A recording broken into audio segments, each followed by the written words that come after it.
Jenny's number. Hello, and welcome to the Saladcast on Monday, the 5th of May, 2025. I'm your host, Dan Train. Joining me today, Zachary Burgess. Doing a thing. And Robert Kemp. Thinging a thing. Put a thing in a thing. Putting a thing and a doing a thing. I'm thinging my do. Thing in a hole. Potentially near holes. Watch our Star Fox Adventure video series to find out if things go in holes or near holes. Wow, we got a plug in earlier. This is professional. Yep. And here's a word from our sponsor. Here's a word from our sponsor. Not so sure this is professional. No one has any idea what's going on.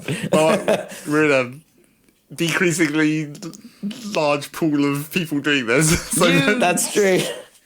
Oh man, I kind of wish you hadn't told me you that. guys are reduced to. Come along to the Saladcast. We've got a cohesive gaming chat. We are maybe. well planned, well oiled, and entirely ready.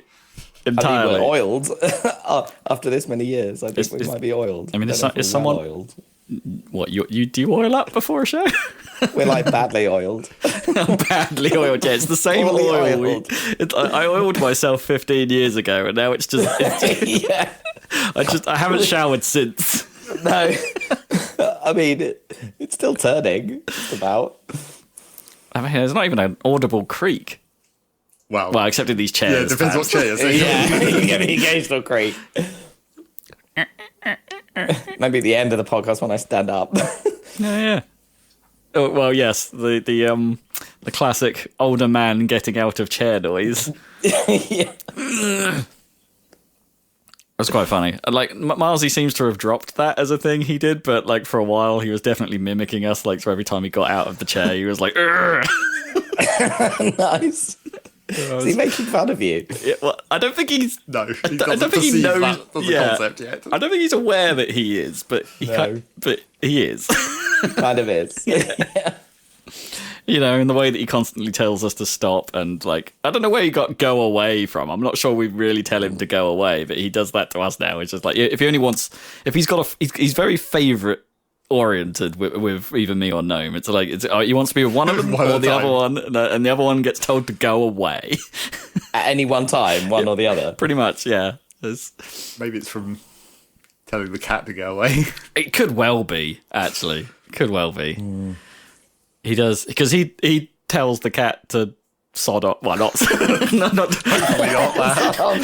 not directly sod off, but it's like it's always telling the cat off, even when the cat's being normal, like, and not a dick, which is quite unusual. I'll give him Unusual. that. Yeah.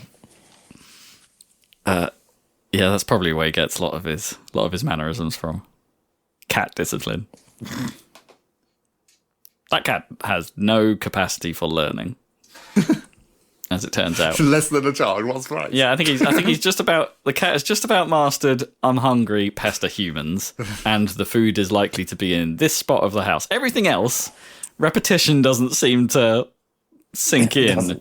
Doesn't go in. No, he's like, like cats like to sit on your desk, right? That's a common thing.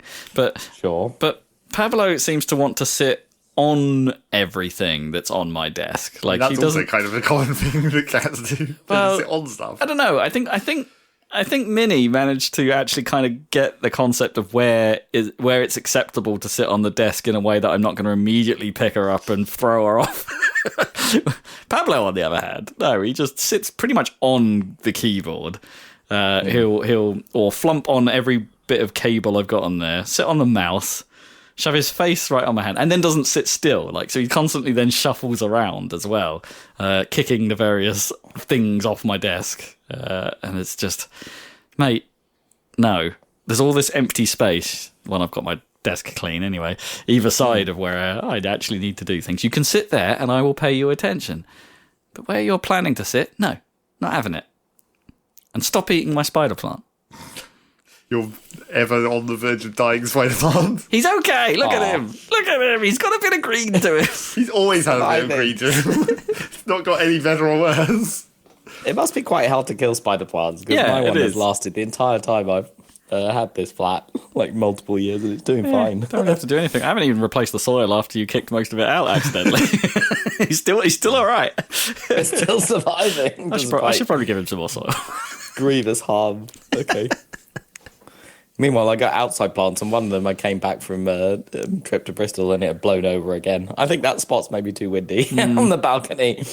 I imagine maybe plants don't want to be like 3 stories in the sky. I don't know. Yeah, I guess height plus possible wind tunnel effect of London streets. Yeah, probably not great. Also, it's just been a bit windy, right? It just has been windy. Yeah, I think so. Weight or something to put in the bottom of the pot. Yeah, I mean, soil isn't enough. Well, yeah. More soil. I thought the pot was heavy enough, but apparently not. It did actually fully fall over. So, yeah, I think if I had one that tall, I'd have to use some string to brace it, or whatever it's called, twine or whatever, to brace it against the wall, whatever. Yeah, it's tricky. They just life finds a way to fall over in the wind. Finds a way to die. God damn it. Problem with life. Yeah, life. Yeah, life. Why don't you just go away? Exactly. Oh, wait. Oh, never mind. I always think of, with Go Away, there's some footage that I remember being shown back in the day, in the 90s, of do you remember that one football ref in the Premier League who was pretty posh? And there's just footage of him dealing with probably Vinnie Jones or someone awful, and just be like, go away. After he'd already given him a yellow card or something. No, I don't remember that at all. But there was the one posh, I'm sure it was quite common at the time, but there was obviously athletic and running up and down the pitch to referee a Premiership game, but he was just a posho or whatever. But he wouldn't be drawn. I'll see if I can figure out who it was. It's the old ref that I remember. Yeah, that does sound pretty iconic. But in a weird way, now you've got me thinking about it. I'm a little bit surprised. Is rugby still considered perhaps a slightly more posher sport? Do you think? Because a bit of me's now wondering. Definitely. It's not even slightly. It's definitely posh. Yeah, but why don't we hear them have slightly posher accents? It's they always seem fairly normal. Oh, the players, you mean? Well, no, anyone, anyone involved in rugby. In fairness, rugby players, after match interviews are normally a little have more some semblance of content usually, rather than we got the ball a little bit and we kicked it and we did well. Yeah, we look forward to the next game. That's every interview ever in football, right? But the rugby players will at least go, yeah, man, that was pretty cool, wasn't it? Or something. There'll be some humanity to it.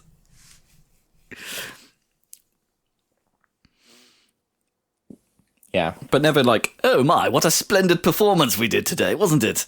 The boys and I are going for some Earl Grey tea down the old drinkery. Down the drinkery? Let's get down the drinkery. Yeah, some Earl Grey. My brain didn't catch up to the sketch there. All the ladies are going to tea rooms, and then meanwhile the really posh people go to the drinkery. Go to the drinkery for their Earl Grey. Yeah. Take me to the stewing hole. I don't know. I mean, obviously there's rungs of poshness, right? Rugby is definitely posh, but you go up to I don't know, rowing or something, would you? Or yeah, that's pretty cricket? posh. Cricket less so, I think. Yeah, less so. Cricket's a bit more everyman, but I don't think there's too many schools playing cricket, are there? Or yeah, what about hockey? Hockey's quite posh. I mean, you were playing fucking Eton Fives at school. Yeah, that's true. That's a very special case. That is pretty posh. Yeah. I'll give you. Yeah, I can't take that away. That is pretty posh. Although if a chain of events had happened, Bundleball could have been Eden Fives. Yeah, it's basically the same idea. It's not far off. No one wanted to pick up shovelball for a professional season. No, what our equivalent of Eton Fives would have been Angry Bin. Angry Bin, yeah. Because it relied on a precise setup in a private school of certain that is also architecture. what Bundleball was, right? And you could argue it's golf adjacent as well, which the golf's pretty posh. Sure. Yeah. Golf. And Except then, being you know, ruined by- we even had even more ones than that. What about Splashdown? A shovel ball. I mean, Splashdown was just fun. Like, throw heavy balls quite high. Well, it was basically just bowls, but extreme. Extreme airborne bowls. Or bowls like the French version. It's an Angry Bin variant. Sure, basically. But with more splashing. Yes. Proper, like, drama when you score. That's what it is. It's basically Proto Rocket League. Yeah. We had splashes, not explosions. Yeah. We couldn't afford, like, a... Pyrotechnics. Yeah, like a dunk buzzer or something.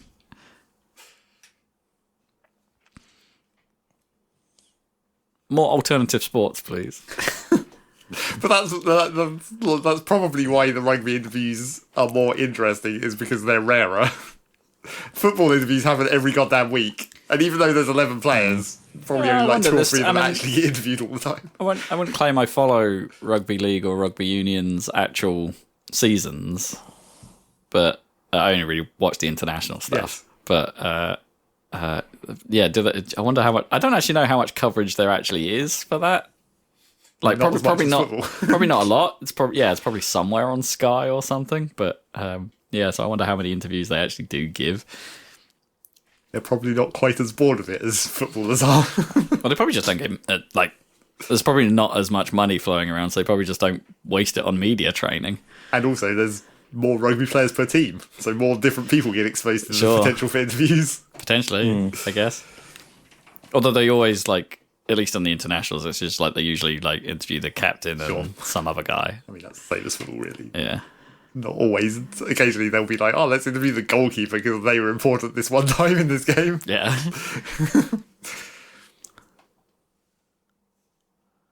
Yeah, so even when they pull off a monster save, like most goalkeepers are like I think Well, it's because goalkeepers they're might be not the media exception. trained. Yeah, they're just like, yeah, that was kind of cool, but you know, whatever.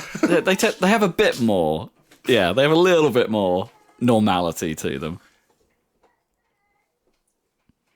But even then, it's still pretty like that was a hell of a save, wasn't it? And then they go, yeah, I just did what I had to do in order to win the game. Yeah, that's what playing football is. It's about it's about getting the ball and scoring more goals than the other side, and in my case, preventing goals. And I did that today. Thanks. I remember back in the day again watching an interview, and it was probably David Beckham or something, and I was like, he's talking like that, and I was like to my mum, what's like, can't he think of anything to say? And she was like, well, he's creative and expressive with his feet, not with his mouth. And I was like, okay. I don't know if I believe that as a thing, but maybe. I don't know if I should say this on air exactly, but yeah, maybe I won't. Actually, thinking about it, but yes, I have been in the presence of very similar conversations that got very heated. Yeah, I wasn't sure about that. Anyway, yeah, I refuse to elaborate more. You'll have to wonder. okay. So the Switch is relegated. Is that right? Is that right? The Switch is relegated. Yes. Like The Switch, not the Switch 2. I mean the Ipswich. oh, that Switch. Yes. Yeah. Officially, Sorry. fully relegated. I mean, in some ways, not unexpected. Well, no. Like not just in the last, as they mentioned on Match of the Day, it was like the last few seasons. It's just been the 3 that come up, go down. yeah that and also Ipswich are kind of unique in their pretty meteoric rise. Right, it's been super fast. They didn't really have time to Arguably, adjust, it's not that unusual, and also, isn't it? and also, to like, jump 2 leagues. we only went down that not that long ago from Championship to First Division. Well, sure. And I wouldn't have said. But it does and, you change, know, the jump between First Division and Championship is also not as much as Championship to Premiership. Yes, that is. I mean, that much is clear, right? Like, yeah, there is a huge skill gap there. And it was pretty unlikely that we were going to be like, you know, a Brighton or a Leicester where you just come into the Premiership and just win. Right, yeah. Man, yeah, Leicester. How did they do that? Although isn't there like a lot? Isn't this only the second time Liverpool has actually won the Premier League? Right? So, is that the stat? That's not even that kind of stat is dumb. Where it's like they've been in the top like 5 so many times. Yeah, but that's like but the only thing that people remember is who actually wins. But that's to me I sort of had the same reaction as you, Dan. It's like wait, what? Really? It's like, but Liverpool always struck me as like one of the biggest teams. Yeah, yes, they are. But then also like the rest of the internet sort of seems to have the same reaction as you and I, Dan, and been like, oh, here are those memes like comparing Liverpool to like Brighton, Hove, and Albion and something like that. It's like, oh, you joined the club, or Leicester having won it, and it's like, wait, what? It's just no. That's to do them down, though, isn't it? Yeah, I guess. Yeah, it's quite strange. They're quite dominant, aren't they? They're good in Europe and everything. They're good in everything. Yeah, right. Apparently, I guess. Anyway, football. I guess we won't be watching it so much next year. Well, sure. Yeah. It's enough football for the next 10 years. I mean, Gnome's probably glad that we won't be exposing Marzi to as much football. Well, you don't know that. Right. We have to wait at least 1 year to find out what happens, see if we just go straight back up again. Yeah, might do. Yeah, might do. And, you know, it'll become even more important if Norwich end up going back up as well. Yes. If we can both get back in the Premiership at the same time, that's where the real shit happens. Super. Actually, at the moment, I think it probably would be a benefit to expose Marzi more to it, because it might get him off his obsession with cars. Like everything. Cars, the Disney franchise, or just Cars? Just cars. Okay. Like picking up random circular objects and pretending they're steering wheels. He thought the button on my sister-in-law Vicky's blouse was a steering wheel. Just sort of turning it and go, like, it's just everything is cars at the moment. That's because you did that. Yeah, it's entirely my fault. With the Wii Fit Ring Fit controller. Yeah, really. You kept exposing him to that idea. It's that, and obviously we're watching F1 all the time, and I'm playing a lot of racing games. I doubt he recognises the direct link between a steering wheel and cars driving around on the TV. Not yet, no. I mean, he does. We do a game where he sits on me, and then when he turns something like a wheel, I will lean into the turns and like mimic a car. I mean, he's been driven around in a car. Yeah, so that would make more sense. And he is very unhappy when we don't let him sit in the front seat of a car.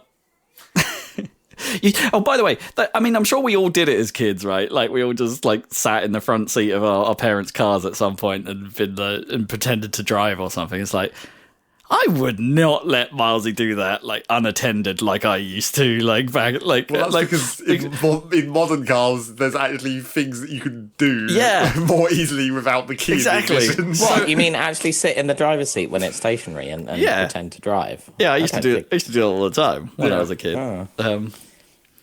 Probably really annoying anyone driving past because I'd turn the indicators on and the hazards. That was the one thing that you still could do in old cars without the key. You could easily turn on the hazards.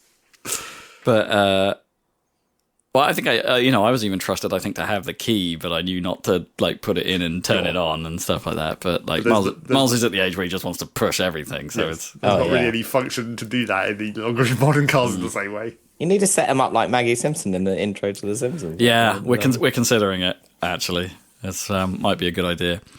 This is a podcast about video games, by the way.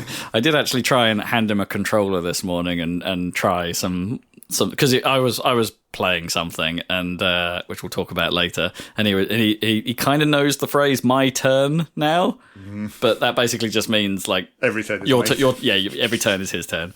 So you might pick up a controller for like 5 seconds, and he'll go "my turn," and then he has it for like an hour. Like, I don't know, maybe not that long, but some period of time. Definitely, he will eventually hand it back to you and go, "Your turn," but you'll basically only just get the tips of your fingers to start gripping it, and it'll go, "My turn." Wow. That was fast. So I the concept of turns. It's just not the equal length of them. I think he wants to do it, right? He wants to know how to do it, but he can't quite connect the dots yet between a controller and driving a car on screen. He kind of got the idea. So I put him in front. I thought, like, I haven't got the Wii out of the loft yet because I still think Mario Kart Wii might be the best thing to throw at him. Well, just make sure you buy the Switch 2 wheel. Well, maybe. Yeah, I guess I could do that. But because it's got so many assists, right, that it's probably a reasonable time to actually feel like you're doing something. So yeah, holding the controller, he did kind of. We ended up playing Cruising because I thought, okay, that's those tracks aren't really tracks per se. You're kind of just always going forwards. I've never really understood the thing about Cruising. People seem to like that game, and it's quite dull. Cruising USA anyway, the N64 one, and or one of the N64 ones. But he did kind of figure out that you're pushing the whatever was mapped to Z trigger, which was left trigger at this point, like made the car go forwards, but then couldn't. And he knew he had to do something with the sticks or something else to make it steer, but couldn't connect it there. Anyway, he's learning. The desire is there. Amazing. Do you think you'll get the wheels for the Joy-Cons for the Switch 2, whatever? I don't really want to pay for No, pointless bits of plastic for a way of playing that game I'm never going to do. Let's see if you could hack together a way to fit the Joy-Con into the Wii one. Paper mache. Just tape it to it, basically. Yeah, probably. That might be good enough. Yeah, so small people in video games. It'll be fun to see. Anyone else got anything we'll do before we get into games? I watched a film. A film? I'd done a film. I watched it with Milesy, actually. But, what film you done? I watched Suzume on Netflix because I kind of thought it's like, I can get away with some anime films as long as they're not like those anime films. Because I should put some context on that. I was watching Delicious in Dungeon as well, which is a Netflix an anime series on Netflix, and it's pretty harmless until you get like a third of the way into it, and all of a sudden, it gets casually violent. It's like it's weird. Like the people just sort of get dead, get died, and crushed, and like wrecked, cut basically. up a bit. It's like it's not like super violently portrayed, but it's like happening, if you know what I mean. And it's and it's quite a light-hearted show. So for it to sort of and it's dying or the inability to die in some ways is kind of core to its lore, but like they just sort of lean into it eventually, and it's like we're just going to see a lot of people die, and I can't really watch that with Milesy anymore, which is a shame. But so I tried Suzume, which is pretty good. I really liked it. You do have to. I mean, there's a couple of things you should probably be aware of, like going into it. It's one of those Japanese films or Japanese bits of art where things just kind of happen, and not everything in the world is explained. Which is I don't know what it is, but it's a very like Japanese trope, right? There's very little middle ground in anime, right? Where they get it pitch perfect of explanation to things like most animes either fall onto we're going to explain absolutely friggin' everything. In great detail and flashback to every possible circumstance where any of these character motivations could have potentially come from, and thereby the thing that we're explaining is going to last over like 3 episodes. Yeah, more than the thing that's actually happening in real time, and or it goes the other way and goes, this is pretty abstract and inexplicable. Hello, Evangelion. Yeah. This kind of skews more in that direction of it, but it's a bit. But Evangelion is like break out the Bible if you want to understand. Oh my this, god, isn't it? yeah, like it kind of like right until I mean, I didn't really enjoy my time with Evangelion anyway, which is sacrilege in the anime community. But towards the back half of it, especially the end, it's just like I have no bloody idea what's happening now. So it falls more in that camp, but its wrapping is a slice of life kind of thing. So the main plot is that Suzume, basically for some reason spots a boy, as you do, on her way to school, who asked for directions, but then for some reason felt compelled to follow them where they go rather than go to school, and ends up finding this sort of ruined district where there's just a door. And the door's just kind of hanging out. So she goes, obviously she walks up to it and pokes around a bit, opens the door, and bad stuff starts to happen. To the point where this boy she was following is supposed to be like some sort of keeper of these doors, and they need to be closed in order to stop the worm from coming out and causing disasters. But in the chaos,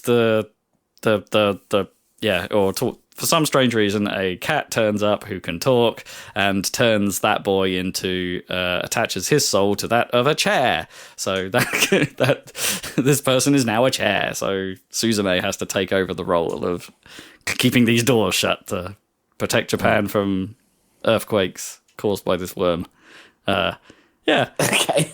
But as cool. But it's grounded in this idea that like she's just a normal person and trying to go about a normal life, and then has to go on this ridiculous journey whilst also just being normal.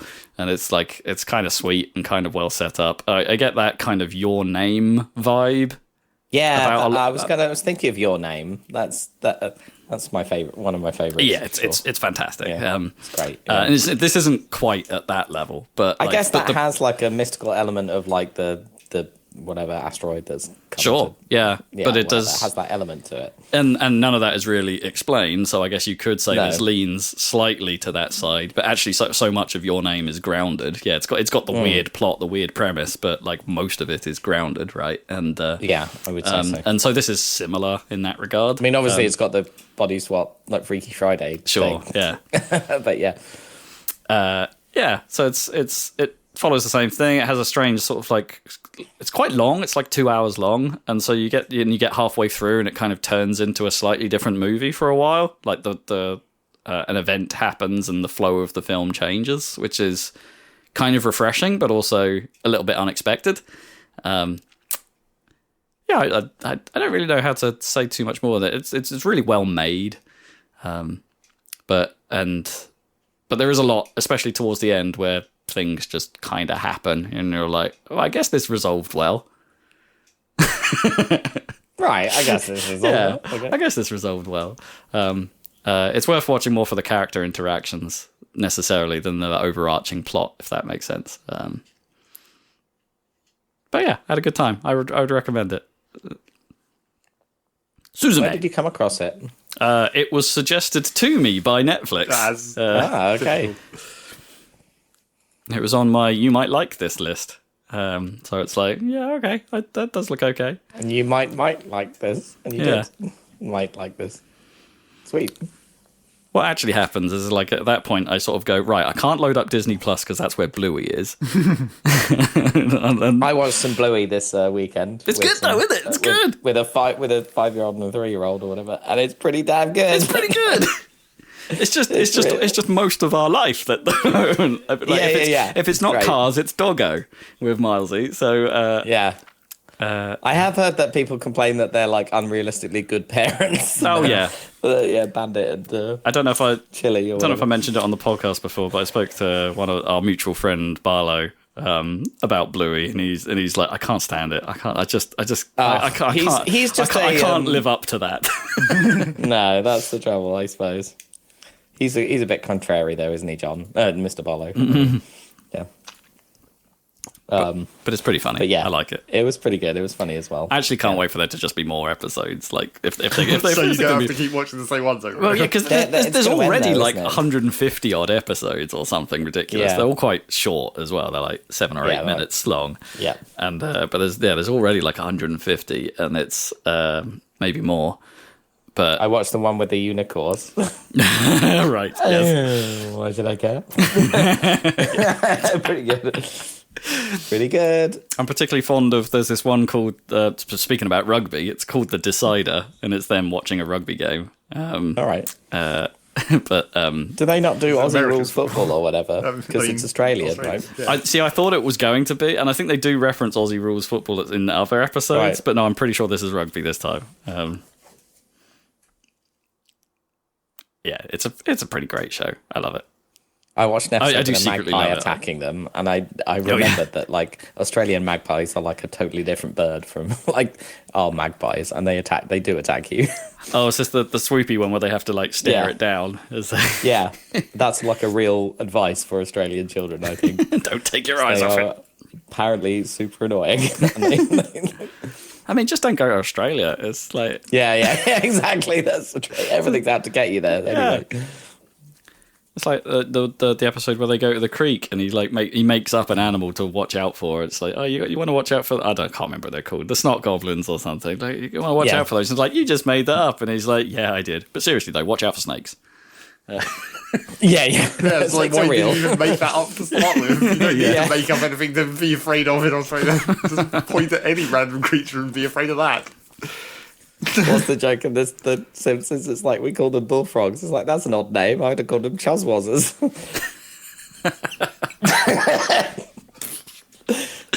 That one episode just destroyed that entire country of Australia.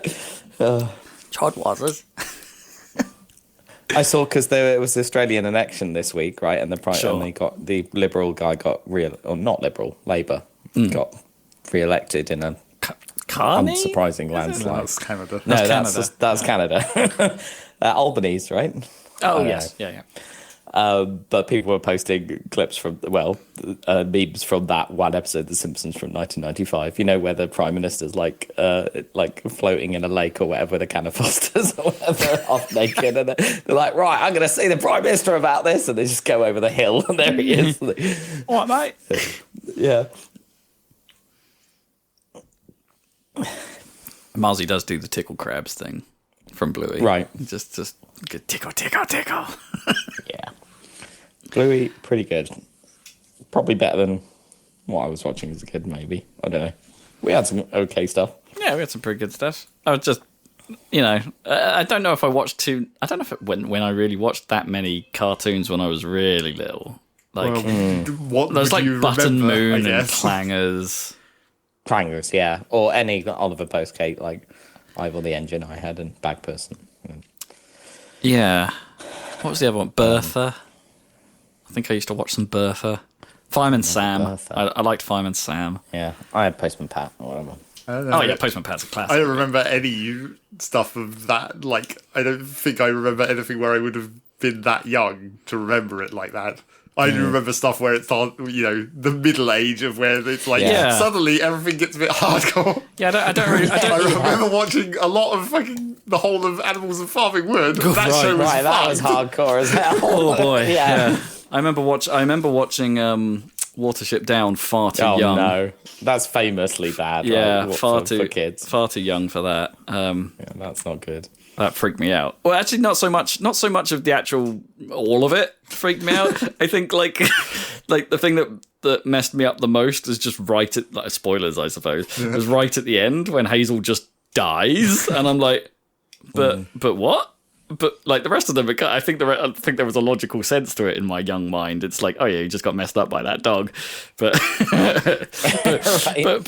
but like at the end when Hazel literally just dies, it was just like, but I don't understand. Oh god, existential crisis. That one is designed to traumatize children. I think. But Terrible. everything in that age was kind of like not as hardcore as Watching Down, obviously, but a lot of things were kind of fucked up. Even just like Reboot was pretty fucked up. I see. Reboot was one of those shows that I wanted to watch more of, but never, because like I could never get the timing right. Right? Like, I don't know what it was. I just never actually saw a lot of it. Yeah. Of course, I wanted to watch it. It's like it was all it was computers. it was CG and computers. cool. I used to love like pretty much any show that had like a semblance of CG in it back in the day. Oh, well, It was I mean, just, obviously. my stupid kid brain was just like, damn, this is the stuff. But I don't really remember. There was like there's like a chunk of time where I don't really remember watching anything, and then next thing I know, it's the Nickelodeon age, right? And and us getting into that. And I mean, that's kind of what I think that's my one, but like slightly offset, right? Because my one would have been CBBC, but like slightly not as young as kid young for like Bluey age or whatever, but not as old as Nickelodeon. Yeah, that slight overlap. That middle ground, I don't really remember too much. I remember there was a thing that was broadcast once, and I'm looking it up. It was 1993, so I guess we've been 7 or something. That's quite a lot older, isn't it? But yeah, it was called Century Falls, and I'm looking, and it was written by Russell T Davies, who did Doctor Who and stuff. But it was basically like the Wicker Man for kids. It was like really messed up. Yeah, it had like occult ceremonies and like all kind. It was all Twin Peaks. Maybe it was like inspired by Twin Peaks or something. It's like, why is this? And then I remember Andy Peters being in the broom cupboard, being like, "Oh, that was scary, wasn't it? I don't think we're going to see that again." Yeah. Oh, it got a PG rating when it came out on DVD. Wow, they shouldn't have shown that. No, I guess they didn't get like properly vetted before. I think they messed up with that one. But there, that's obviously the 80s, or 90s, 80s and 90s. Yeah. Well, basically the 80s. That's like, you're not going to get a follow-up from Bluey that's going to be as hardcore as that, unless you specifically show them something old. Yeah. There must have been...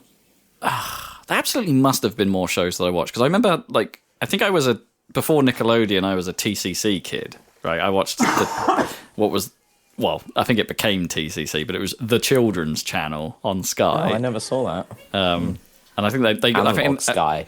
Yeah, Analog Sky. Yeah, I think they got a lot of Australian stuff over, weirdly enough. So I remember, like, I had a weird flashback to and I had to look this up because for years I just could not find any information on it because I couldn't think of the name of it. But I was reminded of this like series called The Girl from Tomorrow or something, right? Okay. About someone from the year 3000 who ends up time traveling back to our current age for some reason, and it was like a full-on series and stuff, and had like a plot. But I don't remember a lot of it, to be honest. I just sort of vaguely remembered the some of the imagery from it, and it's just like, oh yeah, that thing. But I don't know. Maybe I just watched game shows like Nightmare and Nickelodeon's Guts. I remember Still, in some ways, kind of fucked up. Or Funhouse. Yeah, I'm sure. Funhouse was the shit. And Finders Keepers. Was that what it was Slightly called? less the shit. I mean, it was kind of every kid's dream, though, right? That show. It's just like, we're just going to go to someone else's house and fuck it right up. Right.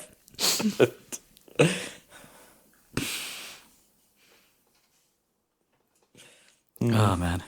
Anyway, it's a podcast about video games. I guess we were playing video games in that middle period. I don't think we were. Maybe we were. Maybe not. All I had was Sonic Chaos on the Game Gear, and I had to have it attached to the wall, basically, because I had no batteries. Because the batteries were eaten in 5 seconds. Yes. But what's going on in games today? News! Let's ask that in our section known as news. Should we get the Nintendo stuff out of the way first? The Nintendo slab. Sure, the slab. As will continue for a good portion of this year, probably. Well, Yep. maybe, yeah. So we now know what the upgrade costs are for going from regular editions to Switch 2 editions. They outlined all of that, and they are, to be frank, surprisingly reasonable. And they are variable, right? And variable, based on the effort that, or how much more you get. Basically. It's content based really, because So for the Zeldas, for instance, we're looking at an £8 upgrade cost. Again, Sure. not I'll too be paying that dissimilar. for both games. Yeah, not too dissimilar from what we've seen in the PlayStation space before. So that's pretty reasonable. That's acceptable. And for Kirby and Mario Party Jamboree, which obviously there's DLC associated with those, you can expect to pay £17. Again, not too unreasonable. I mean, that just feels like kind of normal DLC costs at that point. Which, and it's not like you can't not play great. Mario Party without the upgrade on the Switch 2. You can, right? Yeah, and I don't think you're particularly gaining much from the Switch 2 edition. Especially if you don't have the camera. Yeah, especially if you don't have the camera. And to be fair, that new stuff kind of looks garbage anyway, the DLC stuff. So I don't think you'll be missing out. Mario Party's all garbage. So. This Bowser TV looks especially garbage. Okay. In my opinion, but and the Kirby stuff is still relatively questionable as well because we don't really know what that's.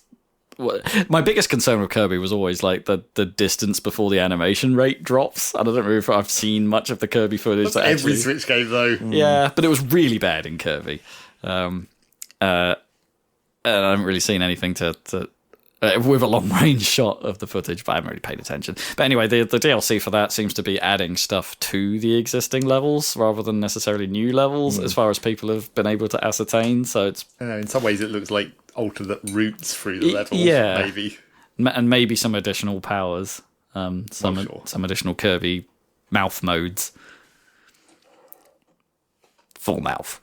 So that's pretty good. I will probably plump for at least one of those for the Zeldas. Maybe Tears of the Kingdom. So give me finish it. Give me an excuse to finish it. Yeah. You need to finish it before we start playing next Hyrule Warriors.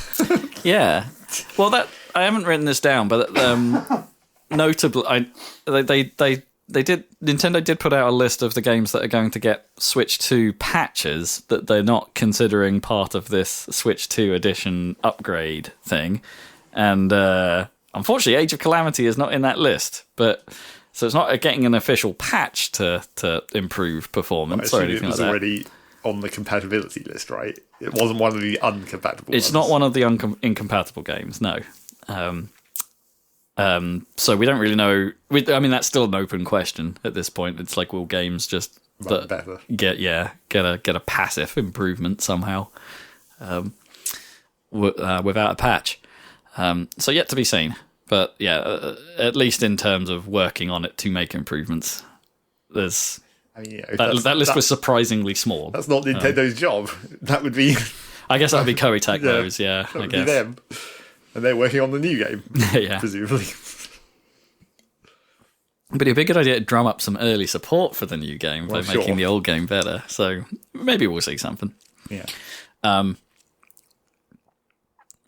Yes. So, in semi-related news, if you were to go and buy the Switch 2 editions of games in physical form, you are not getting any sort of discount. So it kind of works out that you are paying for the Switch 1 game and then buying the upgrade. Like, there's no this is the Game of the Year edition, which includes everything.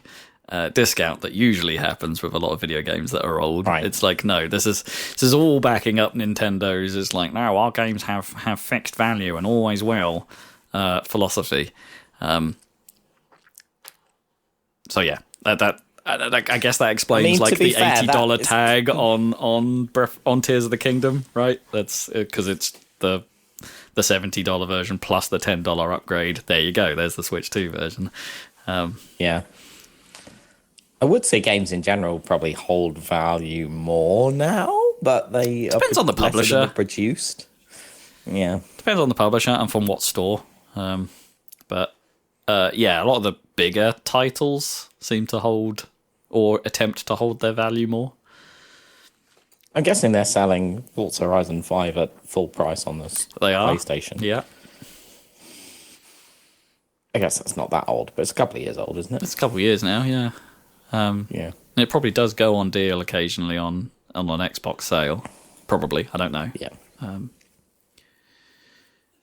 Probably. The Carlsberg edition. flying in the face of all these price increases, though, shout out to my guys at Shin'en, because they announced how much Fast Fusion is going to be, at least the American price of it, and it's $15. So it's like, I am like, as if Shin'en couldn't be any cooler in my mind. It's like, okay, we're putting out our amazing game super cheap, and it's like, well, assuming it is amazing. I mean, it could just be like 2 tracks or something, and that's it. Well, maybe it's way smaller than we expect, but given their track record, I highly doubt that. Track record. See what I did there? I mean, the fact that you can also play F-Zero GX on this thing emulated, it's kind of the perfect console for them. Don't need to. My Steam Deck does it better. Future racing. Well, now it does anyway. I guess so. Once they finally figured it out. Why? Because you're emulating. I could emulate GX on the Steam Deck and get a res upgrade, which I don't think the Switch 2 version is going to get. Right? It's Does it not do a res? Oh, okay. To be fair, I'm not 100% certain. I didn't think the GameCube stuff actually got res boosts or anything like that, but I could be wrong. So it's. But you could play Wipeout on a Steam Deck. Oh yeah, I can do that. Yeah. I haven't tried playing Wipeout HD through the PlayStation 3 emulator yet. I might have to give that a go at some point. I'm not sure if the Steam Deck will be able, or if PlayStation 3 emulation has got far enough along for that to be a thing. But I know PlayStation 3 emulation is coming along at a fair old pace at the moment. Faster than 360 emulation. Anyway. So if you... Buying a physical copy of a Switch 2 game might not be as appealing, because one of the things publishers are allowed to do, or third parties are allowed to do this time, is to just issue what have been called key cards. So they're a physical cartridge, but they do the thing that the PlayStation and Xbox does, in that they're only really used to unlock the game on the machine that they're currently plugged into. You still have to download all of the data onto the Switch 2's internal storage. The reason for this being a problem is that apparently to third parties, the cost of actually getting of producing Switch 2 cartridges with any kind of storage is pretty high. So I think someone quoted it's like even at scale, it's like $12 alone for a cartridge, like at manufacturing cost.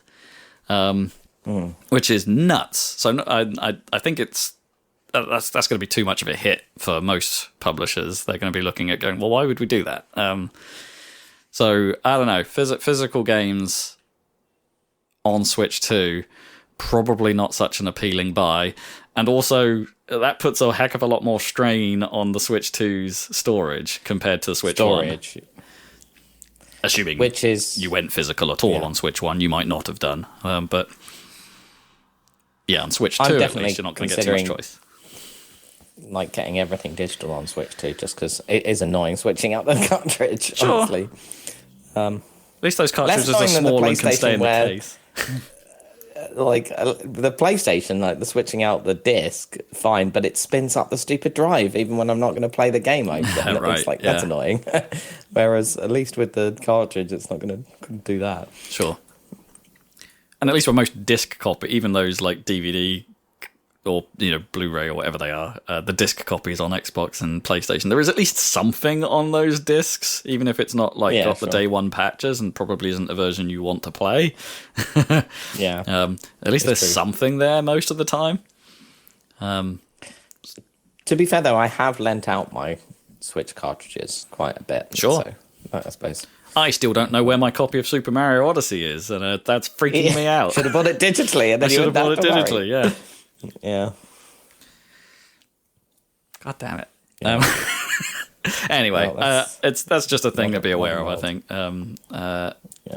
As if the Nintendo tax on Nintendo games wasn't a thing. You could at least get like physical copies of non-Nintendo games at reasonable prices on Switch. So maybe that's still your route in, but then you got a card that is pretty much pointless.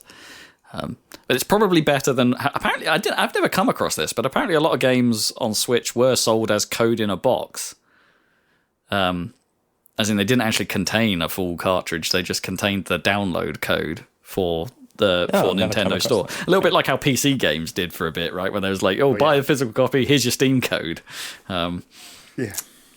I mean, arguably the one advantage of the key cards is that you then bypass the whole store because it automatically knows the game it's trying to download. Sure. So you don't have to suffer the nightmare of going through the eShop. Well, Right, go through this store. but hopefully that's better, right? They say that was one of their key considerations this time around. They knew it sucked.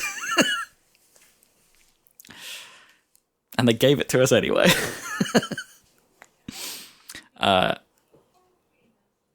Finally, again on pricing land in Nintendo land, Sega have effectively decided not to do the upgrade thing. They will be putting out Switch 2 versions of their games, but with no upgrade path.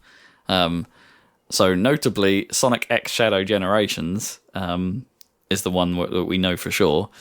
They're gonna put out a Switch 2 version, but if you own the Switch 1 version, you're shit out of luck, and you're gonna have to buy it again in full. Okay, lame. Lame, and also clearly not a Nintendo mandated thing that you should try and offer upgrades. Yeah. The publishers are allowed to do what they want. It's just kind of a bummer to see Sega doing that. Sega are normally the good guys, but maybe it's just Sonic. We don't know. Well, maybe how much of an upgrade even is the Switch 2 version? I mean, presumably the resolution will go up. Yeah, I hear Sonic X Shadow Generations on Switch wasn't particularly good, like performance-wise. So maybe it's kind of an essential to have a Switch 2 variant of that, but sucks if you already went in. So that's Nintendo pricing news. Was there anything else Nintendo related before we move on that anyone can think of? I mean, partially Nintendo related. There's been some actual movement in the Power World lawsuit thing. Because Power World are actually trying to, do the thing that everyone said, where they're actually trying to fight the patents and be like, these patents shouldn't be allowed. Right, yeah. And these patents were kind of created after Power World existed, plus all these other games that do exactly the same thing. Yeah. All those arguments that everyone said, they might actually be trying to do that in court. Seems like the most obvious route, right? These patents should never have been issued. So yeah, we'll see how that goes. Nullify the whole thing. It sounds like they are actually trying it. For once. Fair.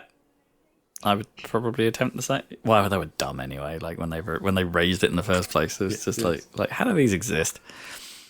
Maybe we'll get the good ball throwing mechanics back in Power World again. Yeah. Maybe they'll re-implement it, undo that change. Much happening on the Power World front that's like catching your eye at all? Or? Well, no, there haven't been any more updates after that little burst around where the lawsuits were. Yeah, I wonder if they're... While everyone was thinking about Power World. I wonder if they're hampered or deciding not to put too much effort into it right now. I wonder. Back to pricing news. Everyone's favourite. But this time on the Microsoft side. It seems the impact of US tariffs and the general market has finally caught up to Microsoft as well. We've already seen price rises from Sony on PlayStation for over the years, but Xbox has been largely untouched until now, and they are significant. In the US, the price of a Series S is going up by a full $80. And the Series X is going up by a full $100 in one massive chunk, and it's like that is a price rise and a half. And the US aren't alone in that. We are getting price rises as well, but they're not quite as dramatic. The Series S is still getting a £50 bump, which is still quite a chunk. But the Series X is a lot less impacted for some reason and only gets a £20 bump over here. Now, price rise is not too unusual, unfortunately, in the current electronics and console landscapes. So it in a way, it's good that they held out for as long as they could, but yeah, not surprising. not surprising that this is finally hitting us. So yeah, we might be in, as I noticed a few people online saying recently, it's like we might be in the age where getting a console on launch is actually the sensible choice. Right. If there's stock, that is. If there's stock, and assuming the updates aren't, the revisions to later models aren't significant. Yeah, people waiting for the OLED switch too. I think Well, that'll be a yeah. while. I don't know. I've never too. Admittedly, having used the Steam Deck OLED and seeing the difference between those two screens, it's like, yeah, it's a powerful argument if you do use your machine handheld more than you do docked. But to be frank, I'm probably going to be in the docked camp more than I am the handheld for the Switch 2. So I'm not too fussed about having a better screen. I'm definitely going to give it a go though, just to see what that 120 hertz looks like, and the quality of its supposed HDR.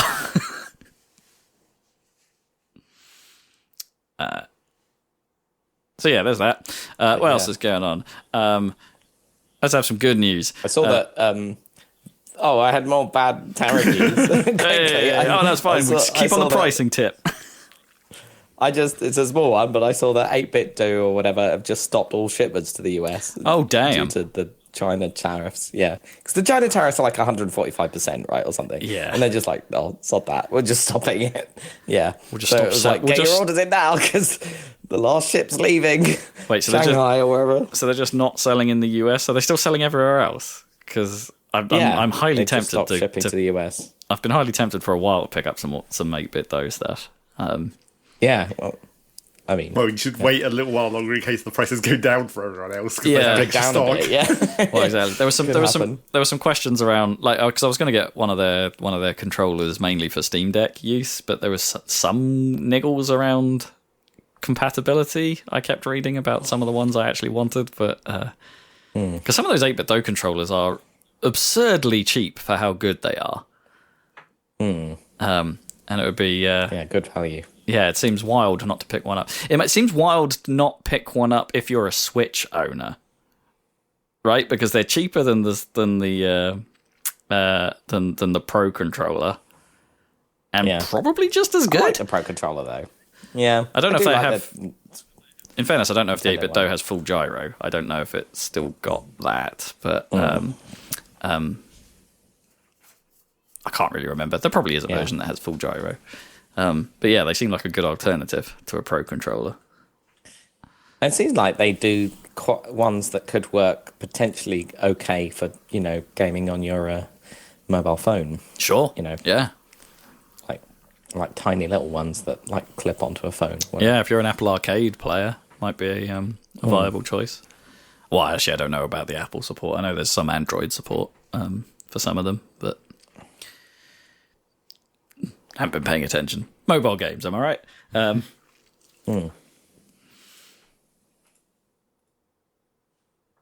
Tariff news. Any more tariff? Anyone got a tariff on these tariff newses? Well, the latest tariff, insane one today. Is it today or yesterday? Which doesn't even make any sense. Is like 100% tariff on all movies not made in the US or some bullshit. What? So who knows? Games will be net. I know. It's insane. I don't think. How does that even work? That's like... No, I don't even know what that means. What a tariff is. It's literally just a tax. So, like, does every actor and or is it just about filming locations? Like, or does it mean or does it mean the editing? Like, if the tariffs applied to the actors, like flights out of the country, like if you pay to leave to the US to go on location to film, you get an extra 100% charge on that flight. Yeah, you can't import actors. I really don't. You're not allowed to import actors into your. That's so weird. Like, I just don't fathom how that functions. Although realistically, how much impact would that even have on the American film market? Really? Well, apparently loads. It just means Warner Brothers will cancel even more projects. Yeah, but how many? Once they've finished them. How many their films aren't even mostly made in the US anyway? I mean, some location works in a lot of films, sure, but like sure. the actual main of the film production. I mean, that's probably true to some extent, but then they wouldn't. Oh, that's fine. We get to keep Paddington. Yeah. We get to keep Paddington and Studio Ghibli, and the Americans can. Well, okay, we don't keep it. Japan keeps it, but we get it. We get it for free. Yeah. I mean, it might. I mean, whatever. I don't think. Who knows? But it might mean they can't make Paddington because they won't be able to sell it to America, and therefore it's not worth doing. Oh, well, true. Yeah, maybe it becomes non-financially viable. Yeah, shit like that. So anyway, that's just. I mean, any percentage tariff on films would do that, right? Because it's not like cinemas are doing great in terms of profit margins to start with. No, exactly. you're squeezing an already highly squeezed market. It's just stupid. There you go. That's the dumbest of dumb tariff news. Yeah. Ugh. Are they going to put a tariff on fake tan? No, of course not. What are you talking about? Would Trump then turn a normal colour? Or would he be the only tanned man? I mean, it's probably ingrained at this point, right? He probably doesn't realise because he never stopped doing it. But if he did stop doing it, it probably wouldn't actually change at all.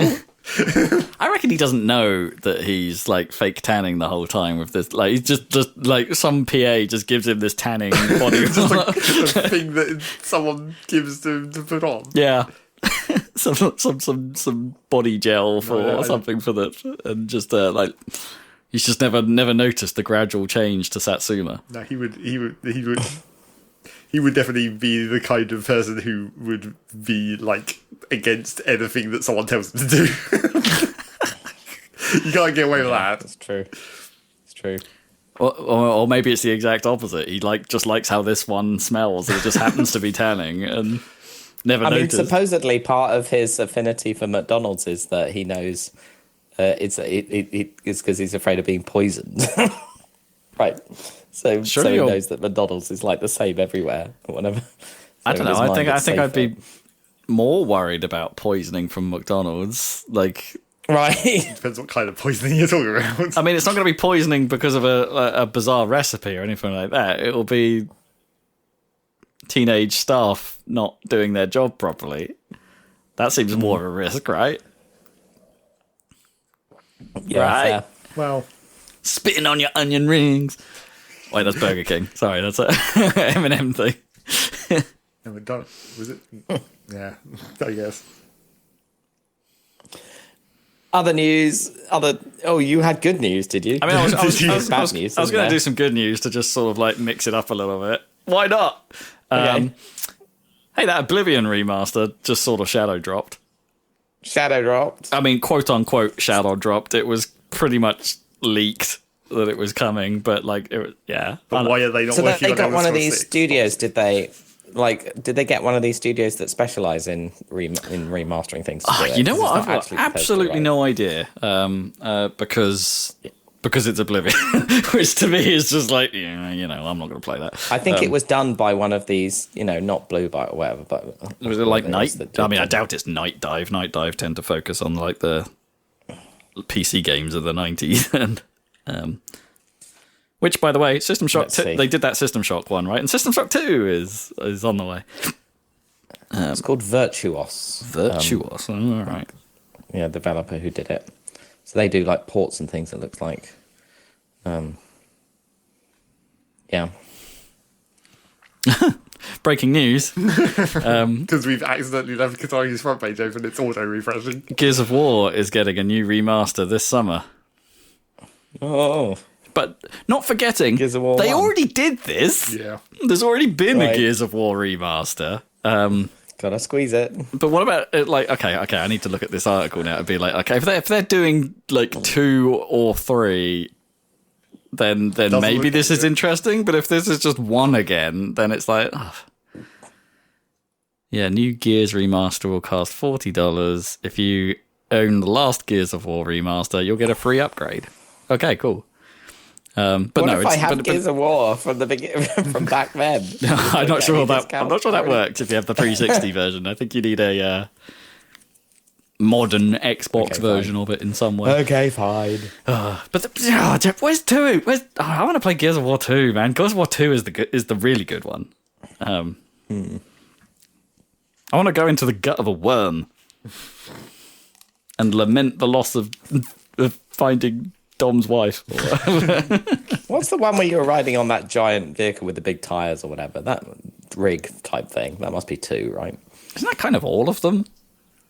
Well, apart In I guess in one part, kind that doesn't do that as much. It's not as big a vehicle in one. It's quite a small vehicle in one. yeah. There's that whole. Our whole thing is about getting it fueled, right? And that's a thing in 3 as well. yeah. I'm sure. And then Halo stole it. Yeah, the elephant. All right, yeah, breaking news. We're getting a Gears remaster. More good news! Gears 1 is really good, though. Compared, I would take that any day over 4 and 5. Well, obviously. Yeah. So, Oblivion then. Oblivion, yeah. I mean, it's a pretty hardcore remaster, right? Because it's been totally the graphics have all been totally redone in Unreal 5. Which is quite a lot for it's a big game. Yeah, it's a big game. Everything other than the NPCs looks pretty nice, right? It is a pretty good looking game. There's foliage and grass everywhere. It's it's a feast. But ultimately, it's still Oblivion underneath. So animations are still a bit stiff. NPCs are still well jank, and it's and I don't think anyone would have it any other way. And that's brilliant. I have noted a few things coming up in my Twitter feed of there's definitely some downgrades in places as well. Okay, everything is visually nice, but perhaps some of the physics systems have been cut back. I don't know. There was a really good one that was Oblivion was wild with its physics, and someone found a set of scales, and you could put stuff on one side, and the scales would go down. You put stuff on the other, and the scales would balance out, and things like that. It's this was possible in the old Oblivion. In the new Oblivion, they just don't bloody work. They just don't move. So which is weird, right? It's why would you? Yeah. Why would you take that away? I guess it's because it's a whole new engine running the thing, perhaps. Maybe these physics things you just don't get them for free in this new engine, maybe, or they would have had to do more work to get them functioning, and I just thought, no one's going to notice the scales don't shift. I did see some of the Digital Foundry coverage of it, and that it did look like there were underground sections that were lit from nowhere in the original, and they took the trouble to make a skylight or something to actually get some light into the scene that actually makes sense or whatever. So they were changing things to make things make sense in a modern lighting engine. Well, they kind of different thing, but they kind of did some of that, and I noticed they did some of that in the Spyro Reignited games, right? There are definitely some more realistically lit areas, sometimes to the detriment of that game, so you can't actually see where the bloody hell you're supposed to be going. But or the route you're supposed to take isn't obvious anymore because of the real lighting. But yeah, it's they do look nicer when they do that. So that's good. The one that's in a way the biggest complaint I've seen thrown at this thing is the fact that it's less green, right? It's got more of a realistic, arguably realistic tone to the grass, and it's no, Oblivion was a very green, bloomy game. It was, and so they've so they've kind of destroyed in this remaster that feel, look, which is, I guess, falling into the camp of how we feel about Halo CE. Remastered edition. It's not quite as dramatic as that. They really messed that up at the Halo remaster, because the Halo 2 remaster was good and did it fine. Yeah, Halo 2 remaster is really good.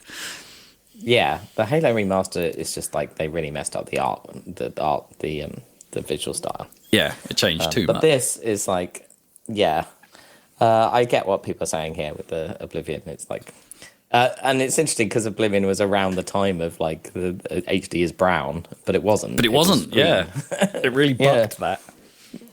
Yeah, so it's interesting. Well, okay, HD. Yeah, it wasn't brown. It was green and gold. Right, that was the color scheme of Oblivion. Yeah. Um, It's kind of weird because like it had that look because obviously Skyrim is so snowy or whatever and so dull in comparison because it's in the north, and you want that Cyrodiil in the middle to have that almost at that like emerald kind of Bliss greener Hill. than green.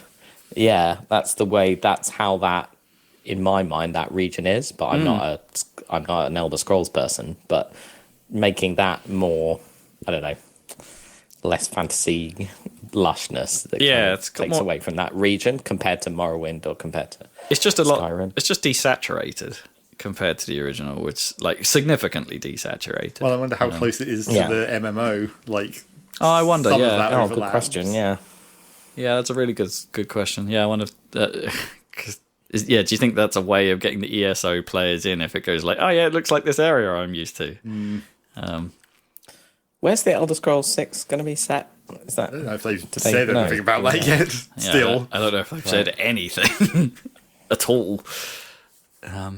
Maybe it'll be the entire map or something out of nowhere. You know, you'll get all of Skyrim in it. that would be pretty ridiculous. Actually, it's just a planet in Starfield. You fly to Elder Scrolls Yeah, planet. just like it. You randomly do sci-fi Elder Scrolls, and it's just like on one of the moons. Or one of the moons comes down to the planet, and it's Destiny. Still, cool that it exists. I know several people that are quite hyped to play it. It's only come out on like current gen platforms though, so if you don't have a PS5, which again I know people that don't have a PS5 yet, and they're like, "Oh, it's a shame it's not on my PS4," and it's like, "Yep, I suppose it is, but also it's Unreal Engine 5. What are you gonna do?"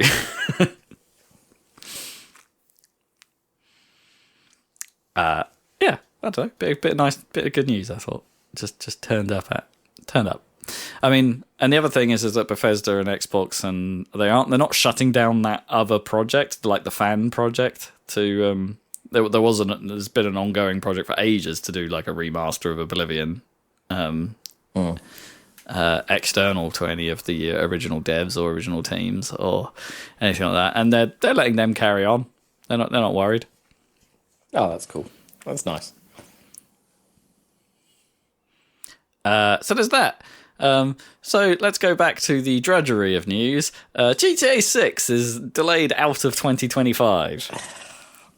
After all that, Take-Two earnings calls of like, yes, it's definitely coming out. It's Yeah. like, it's definitely not. I mean, it's still come nice out in that they're- financial 25. Yeah, is that still Yeah. true? They're reiterating that they really don't want to go into horrible crunch, which is obviously good. Sure, yeah. You know, so I'm sure there will still be some sleepless nights or whatever. Yeah. But yeah. But there's probably also a Good. lot And of it's things like- that, let's be fair to GTA, those games that, well, if GTA 5 was huge, there's probably a lot of corners they could cut and no one would notice. I wonder if they've already cut those and it's still a problem. because they know. Yeah. But they're thinking about the next 10 years or whatever, which is how long this freaking game's going to last, right? Yeah, sure, In terms of but then they- squeezing but money then- out of it, but so I then suppose they might as well. But then they've got an upgrade cycle. It's fine. It's the modern age.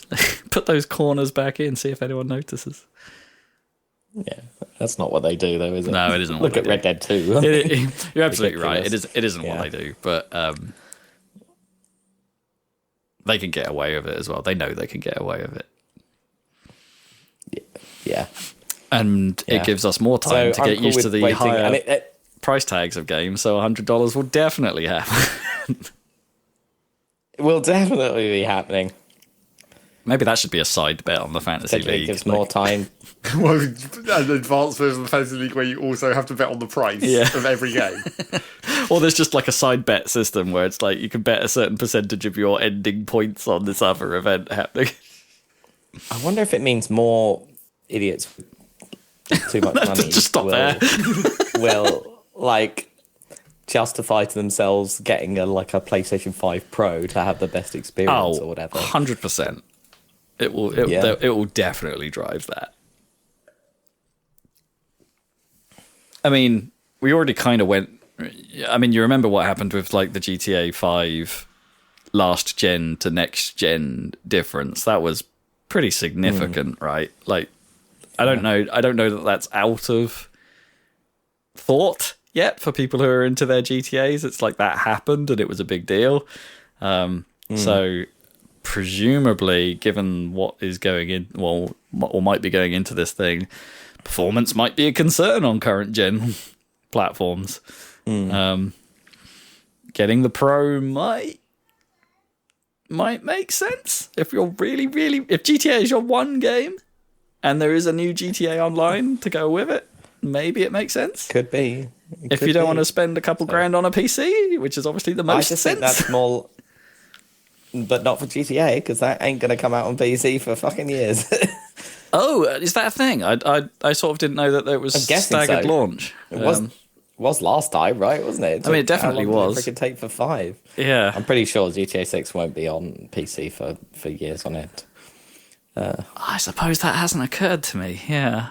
I think they'd be mad not to.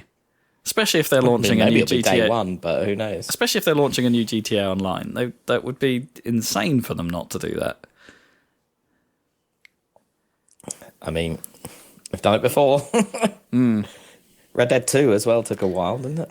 Oh, yeah, that took ages. But also, yeah. Also, no one cared about Red Dead Online. So that's true. That's the point. Yeah. Yeah, I suppose that is the thing that makes the difference, is that online is like, how big is GTA 5 PC online compared to console? Yeah. Either way, it's massive. I was reading some stuff about how the GTA sales figures are so big. And there is some... I cannot justify this with any hard data or anything like that, but there is some discussion around that number is inflated by the fact that by shark card deals that come with the just buying a copy of the game. Like, so for people who are really into their GTA, so shark cards are a way of gaining the currency for GTA Online, right? They're like they're like a microtransaction system, right? And so apparently at several points in time, it's been a much, much better deal to buy a copy of the game that came with shark cards. Another copy? Yeah. To get more shark cards? To gain currency for GTA Online. So, again, I have absolutely no evidence to support this. It is anecdotal. But that is floating around that might explain some of the sales figures for GTA. But to what extent, I have absolutely no idea. Yeah, it might be insignificant, but to be honest, I don't really know how big GTA Online is. I assume enormous, but yeah. Anyway, it's May, right? So in a year, it'll be out, hopefully. And did they give a date, or is it just a month? I can't remember. GTA. I don't know. May. This is as much planning and readiness and high quality news as you're getting out of the Saladcast. We wrote down like 3 words as a summary of this news story. That's it. Yeah. There is a date. Yeah, May 26th. So. Oh, okay. That's more. I was expecting them to not give a date. To be fair, not lay something solid down. That's more. That's the most solid we've had. A date. Yeah. Yeah, there's never been a date before, so. So I guess it's kind of ridiculous to delay it out of financial 25 by only like a month and a half. Well, maybe then it gives it like the full year's worth of sales for 26, sure, so they can. Then they're not getting anything in 25. Sucks to be someone who relies on that and hitting their targets for your bonus, I suppose. Yeah. Okay, and the main thing is it destroys my League of Intrigue chances. Yeah, but never mind. Still plenty of year left to go. You could put a... I don't know. Oh, does Gears of War Reloaded... Probably not. It's probably too much of a remaster for our rules than a full-on remake, I guess. I'll have to see what it gets classified as. Well, the main thing is, gives us time to play Mario Kart and Donkey Kong and all the other stuff. Metroid Prime 4, come on! That game had better be Metroid good. Prime, yes. That game had better be good. It will be. I've waited so long! Might have to play Prime Remastered. Oh, that game probably feels quite old at this point. I'm really tempted. It's that the thought process of going back and playing the Primes, at least one, has crossed my mind many, many times. Well, that's the one with the remaster. I've played like half of one so many times. It's just like I need to play the other ones. I've never played 3, and I only played like half of 2. I mean, 3's still really, really very good. It's just weirdly not the same thing exactly as 1 and 2. Well, yeah. Like it definitely takes more of a departure, but it's still a pretty good game. Anyway, yeah. Would I play the remaster, or would it lose some purity in my stupid brain? Like, I don't know. I guess I haven't played the remaster. Well, if you haven't seen enough of the remaster to notice, then you'll be fine playing the original. Yeah, maybe. Oh, see, now I've got the especially if you Tundra Wastes music. You could in just my head. emulate it and have some upscaling, and that will probably be enough. Tundra. Well, yes. Tundra. That's it. The drifts. Yeah. The drifts. Yes. Damn that game. Oh my god, that game. Right. Anyway, a couple more bits of bad news to talk about. EA are laying off a bunch of people at Codemasters, and saying they're putting rally games on pause, which I don't know about you guys. That sounds like utter madness to me. Like I don't know, what is one of the major pillars that you think of when you think of Codemasters? I don't know. My brain goes Micro Machines. It's all true. And then Colin McRae, probably in that order. Also not really true. I mean, it's just F1 at this point. Well, yes, modern Codemasters is just F1. And also, it hasn't been Colin McRae for the last, 3 years or whatever, obviously. Well, It's just been World Rally. Clearly. Well, yes, my mind with Codemasters is the Colin McRae rally games and Dirt. Yes. Right?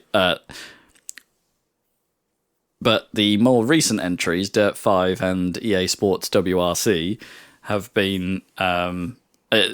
if you want to talk about the internals of Codemasters, those were handled effectively by Evolution Studios, which were, or the remnants thereof after that was shut down or released by Sony. I can't really remember exactly what happened to them. Anyway, they were in a spot of bother, and Codemasters basically picked them up and hired most of that team. And it was that team that ended up going on to work on Dirt 5 and WRC.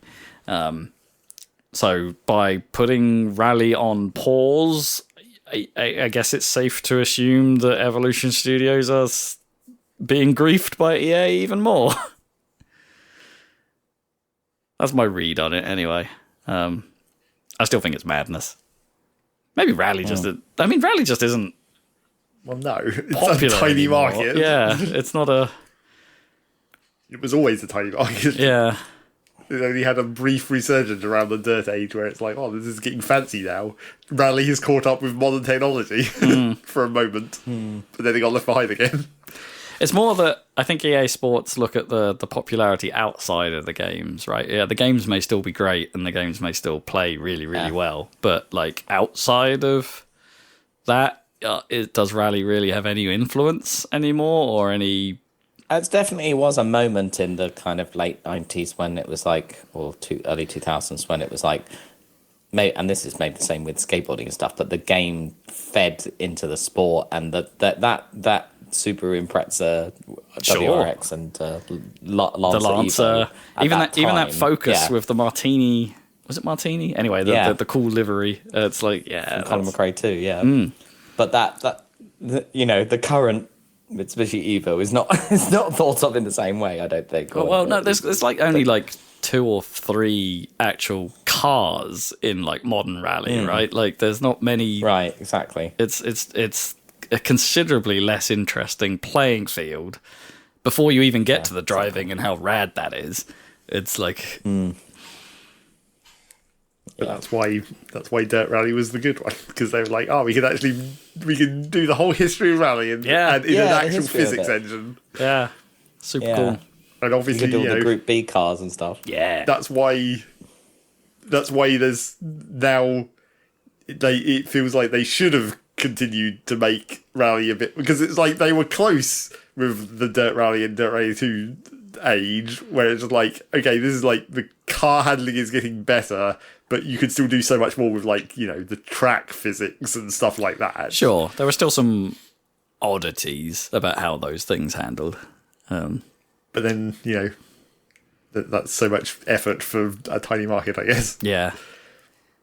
And as we always said, I'm finding this must be the same with, like, I don't know, playing Call of Duty Online or whatever, but like playing the rally game, whatever it is, Dirt Rally 2 or whatever the latest is, it's just quite intense concentrating for like 7 minutes or not coming off the track. And that's a bit much these days, especially when you get to the end of it and you're like, okay, do another one. I don't know, like sometimes that feeds into it though, to an extent. Like, yeah, it could be quite a stressful few minutes, but then it's just like, no, I've got to go right now. I've got to do it again right now. Otherwise, like, I'm out of that. Yeah, that's true. Yes. It's just relentless, that's the thing. Anyway, so there's that going on. Same thing is sort of happening to games journalism again. And closest to my heart anyway, I don't know, you two have kind of fallen off the wagon a bit, but Giant Bomb are currently in turmoil, I guess again, after... I mean, it might as well be the same turmoil. It's like it's just been going on this whole time almost. Pretty much. Since the GameSpot reacquisition. Since fandom basically took over the whole thing. Well, that's relatively recent, I suppose, in the history of Giant Bomb, but fandom are restructuring again their journalism partners. That includes people like GameSpot as well, to the point where it seems like the Giant Bomb staff have been decimated. They're losing Dan Reichert, they're losing Jeff Grubb, two figureheads at the moment, really, of their content. They're pausing all live streaming content as well, so which is not an insignificant part of what Giant Bomb do these days. I guess that means Blight Club and Unprofessional Fridays and all of those things everyone's had for a very long time at this point are just going away. And this comes hot off the heels of them announcing basically they're doubling down on live streaming, like working with their partners like GameSpot and stuff to have like a full day of streaming, like they called the power block and things like that. This was a lot of effort went into recently, like making their streaming more predictable, I guess, and more viewer friendly, and all of that has been for nothing. Which must absolutely suck. And obviously the Giant Bomb is the reason this Happy Salad even exists. Yes, Giant Bomb isn't the same Giant Bomb it was when we started. None of those people are there anymore, but still, like, yeah, it weighs heavy. That's the podcast that really inspired ours. 100%. Yeah. So literally listening to it, being like, we could do this. Yeah, and I still really enjoy current Giant Bomb. I'm not going to lie. It's like it is a part of my life. It's what's on the car in the car pretty much every time I drive.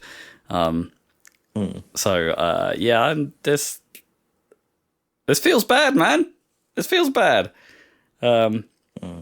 Good luck to whatever those guys do. This is no. I mean, I know they're losing Dan and I know they're losing Jeff, but this is no disrespect to Janitor and Bacala, who I also, I think they're also very good podcast people, especially who are apparently sticking around. But like, let's really see how that plays out.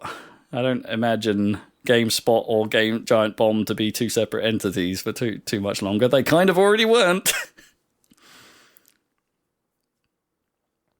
I don't know, man. Please don't die. Yeah. Please don't kill the wiki. Just so Dan doesn't have to do a bunch of work to fix our website. Yeah. Yeah. Not sure if I'm going to be able to do that. We'll see. And in other news, similar to the last story, Polygon has been bought by Valnet. Shrug. Which has resulted in a culling or exodus of their staff. So another great of games journalism is disappearing, potentially. Yeah, it's wasteland out there. Yeah, whatever skeleton is left, like, it's probably not going to be the Polygon you know anymore, so... Oh boy! I'm glad we don't make money off this, in some ways, because we will never stop. I mean, do we think is there a whole bunch of self-produced YouTube channels now that takes over or whatever? Like I mean, probably, yeah. That probably does steal the thunder somewhat. Like it probably degrades the value of, say, Giant Bomb's subscription, right, and things like that. If there are for sure people just putting stuff up on YouTube, right? Yeah. To that end, sorry, but I don't think our viewership really made a dent. So, well, no, no. But also, I feel like, you know, ever since the middle period of Giant Bomb, they were already competing with YouTube. Like, the podcast obviously is its own thing. Sure. But, like, the video content, when they stopped doing the more produced, like, actual reviews and stuff, it's just like, well, now you're just directly competing with YouTube and Twitch and whatnot. And those markets only got bigger. Yeah, they did. It's true. I mean, they had their own, I guess, when they had a studio of sorts, right, and they did their content from the studio with everyone there. That was a bit of a differentiator. Yeah. But that went away. I mean, it sort of started going away when they had the as you mentioned before the show's act, the New York split, right, and then they kind of kept that going by having they just did twice as much, right? They had the old studio and they had the New York studio doing stuff. And so they still did their thing, just in two different places. But yeah, I don't know. I don't think YouTube is a fool. Like, if most YouTube content is anything to go for, like, most of it is, I would say 50% good. And I mean that, like, not because 50% of the YouTube I watch is good. Like, I mean, 50% of every video I watch on YouTube is good. Like, I'm a bit sick now of watching videos that are essentially content that repeats itself at least once. They've learned from American TV. Yeah, it's become such a it's such a thing now. It's not like even the more interesting characters and the more interesting channels, they all do it now. Like, I don't know if is this I guess it's just to elongate time, and maybe if you elongate time, you're elongating the amount of money YouTube gives you in some way. Probably. But the content is becoming increasingly annoying, and it's like they'll tell you a thing and then they'll immediately, not even later in the video, sometimes I'll immediately paraphrase and tell you the same thing again, and it's getting so irritating. Even in documentary type content, it's man.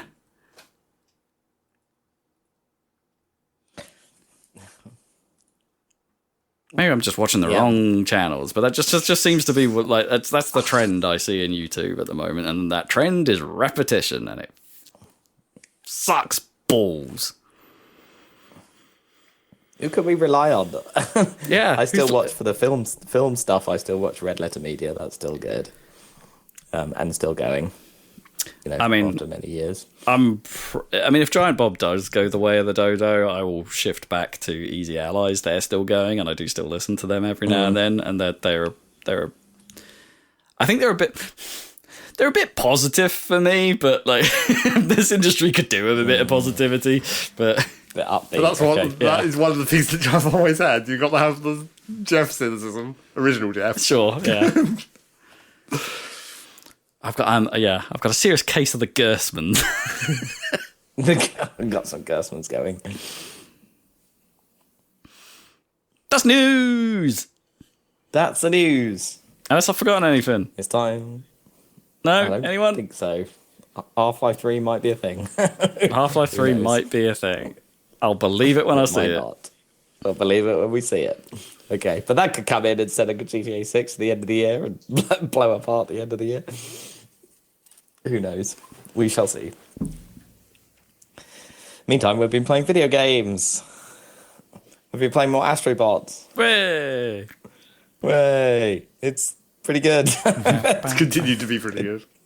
It continues to be good. It continues to be consistent. I continue to be surprised by all the bazillion physics objects on screen that causes no dip to frame rate whatsoever. Huzzah. But I suppose that's just easy these days on a PS5, I suppose. But they've definitely optimized it nicely. Good. Yeah. And yeah, the themed levels, there's a Gears of War one. There's an Uncharted one. There's a Gears of War one? You mean a God of War one? Oh, no, sorry, a God of War. God of War. Gears of War would be pretty Because drab. you were making me think of Gears of War. That'd be That would be wild. good. It's just Yeah. like they just made a Gears of War level and it's like, what? What? I mean, the Uncharted one, the mechanic is like literally like cover shooter, complete with chest high walls, which is quite funny. That's pretty funny. Kind of as a joke, but it was quite good. Who left all those chest Yeah. high walls lying around? Yeah, literally in a jungle to boot. I mean, that was the early Uncharted, wasn't it? And yeah, the it's still like impressive how much it uses the I think it's the rumble that is the main thing that it uses like really heavily, like the HD rumble or something. Is it HD Rumble's the Nintendo one? That's is it? what do they Nintendo call call it. What's it called for? But the Dual Sense, whatever it is. But it's I don't know that they gave it a name, did they? It was just good it's rumble. used Haptic rumble. maybe it or has. Yeah, something like this that. probably is the best rumble of any game I've ever played. Huh. Yeah, I would say. Obviously, they did a bit of it in the pack-in one, but what was it called? Astro's Playroom. Yeah, but this is like using it heavily. Yeah, I would say best rumble ever. We'll put that in the Game of the Year awards for best rumble. There we go. Another giant bomb thing we could steal. Mount Rushmore of rumbles.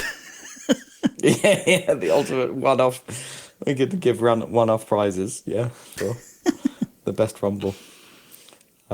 Star Fox 64. Yeah, the some first game. rumble.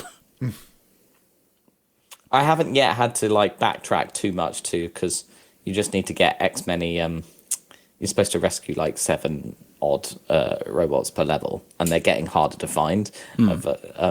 So you basically go through the level, and they're, like I mentioned last time, they're relatively linear feeling compared to what Sure. you might expect. But they open up quite often into wider areas, but they are sort of a path through. But you're trying to get them, and they are revealed. So there are like 7 slots for bots, and you can see them getting filled. And so if you can tell if you've missed one, basically. Right. Oh, I see. Yeah, You can because it will fill in slot 4, but slot 3 will still be blank, and you're like, Will balls. still be empty. Exactly. Eyeballs. And then if you go back, you can pay coins, of which you have tons to, I think, get like a thing that helps you home in on, like a shrine sensor type thing. So to make it easier the next time round. But that's only when you're revisiting the levels. But I haven't had to do too much revisiting yet. But I presume later on you need to have more robots each time to unlock the boss and get to the end of the section or whatever.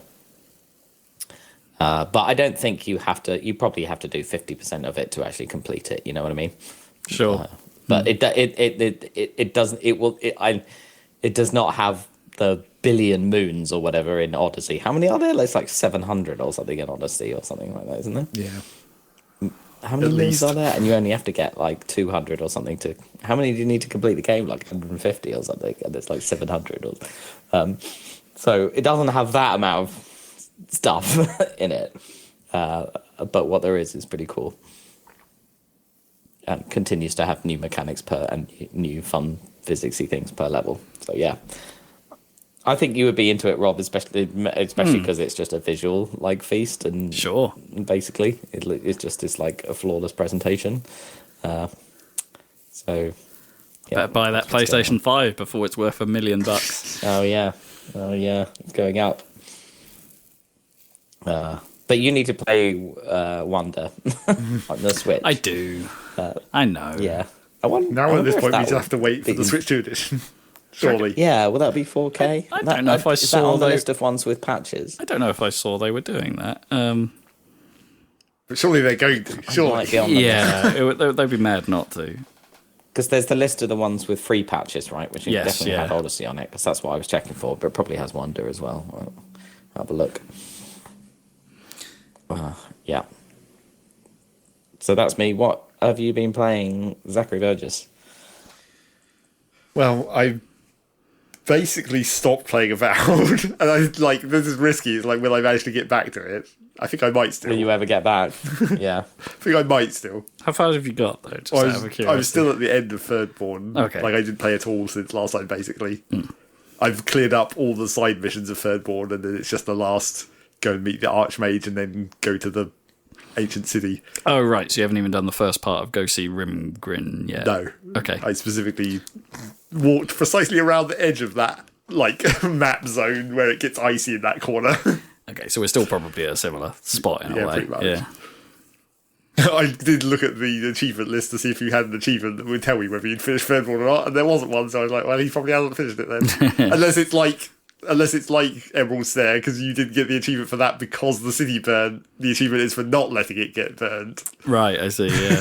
Which is why I knew that you had... Which was why last time I knew that you had prevented the city from getting burned.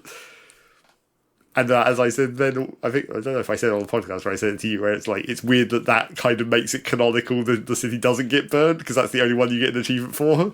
Yeah. That is strange and mildly annoying. Yes. Because now it's like, that's quite a lot of gameplay to not get that achievement. Yep.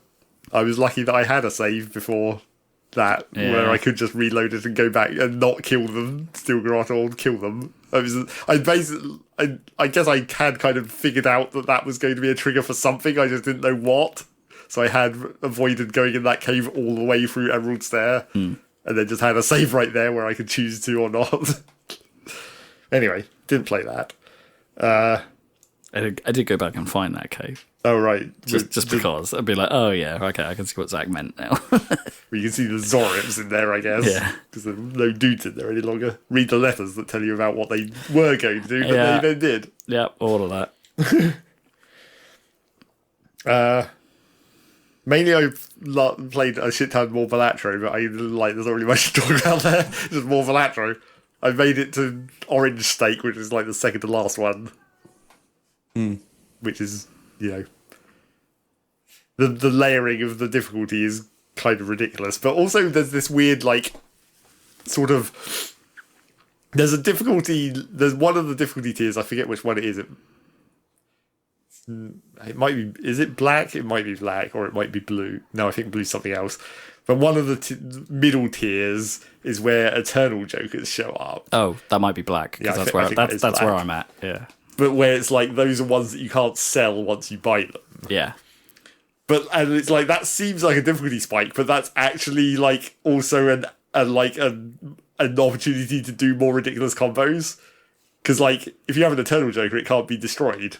So if you have a thing that would normally destroy them, you can use that without risking those ones getting destroyed. Oh, I did not realise that. Yeah, I can see that. So it actually opens up some other... It allows you to use cards that you would never normally use, because it's just Yeah. why would I do that? But also, I've just been avoiding Eternal Jokers like the plague. Sure. Yeah. A lot of them you don't want to get. Yeah. And obviously there are some that are just comedy where it's why would you ever get that in Eternal, the egg? Where it's you can't get an Eternal egg, that's completely useless. That was pretty funny. just the name makes me laugh. The Eternal Egg. Yep. But yeah, I made it up to orange. I finished orange, so I've only got gold to go. And gold is the other one where it introduces another version of Jokers, which is even more ridiculous, where you have rental Jokers, where you just have to pay money every turn that you have them. Or Okay. every round, I guess, that you have them. That's kind of funny.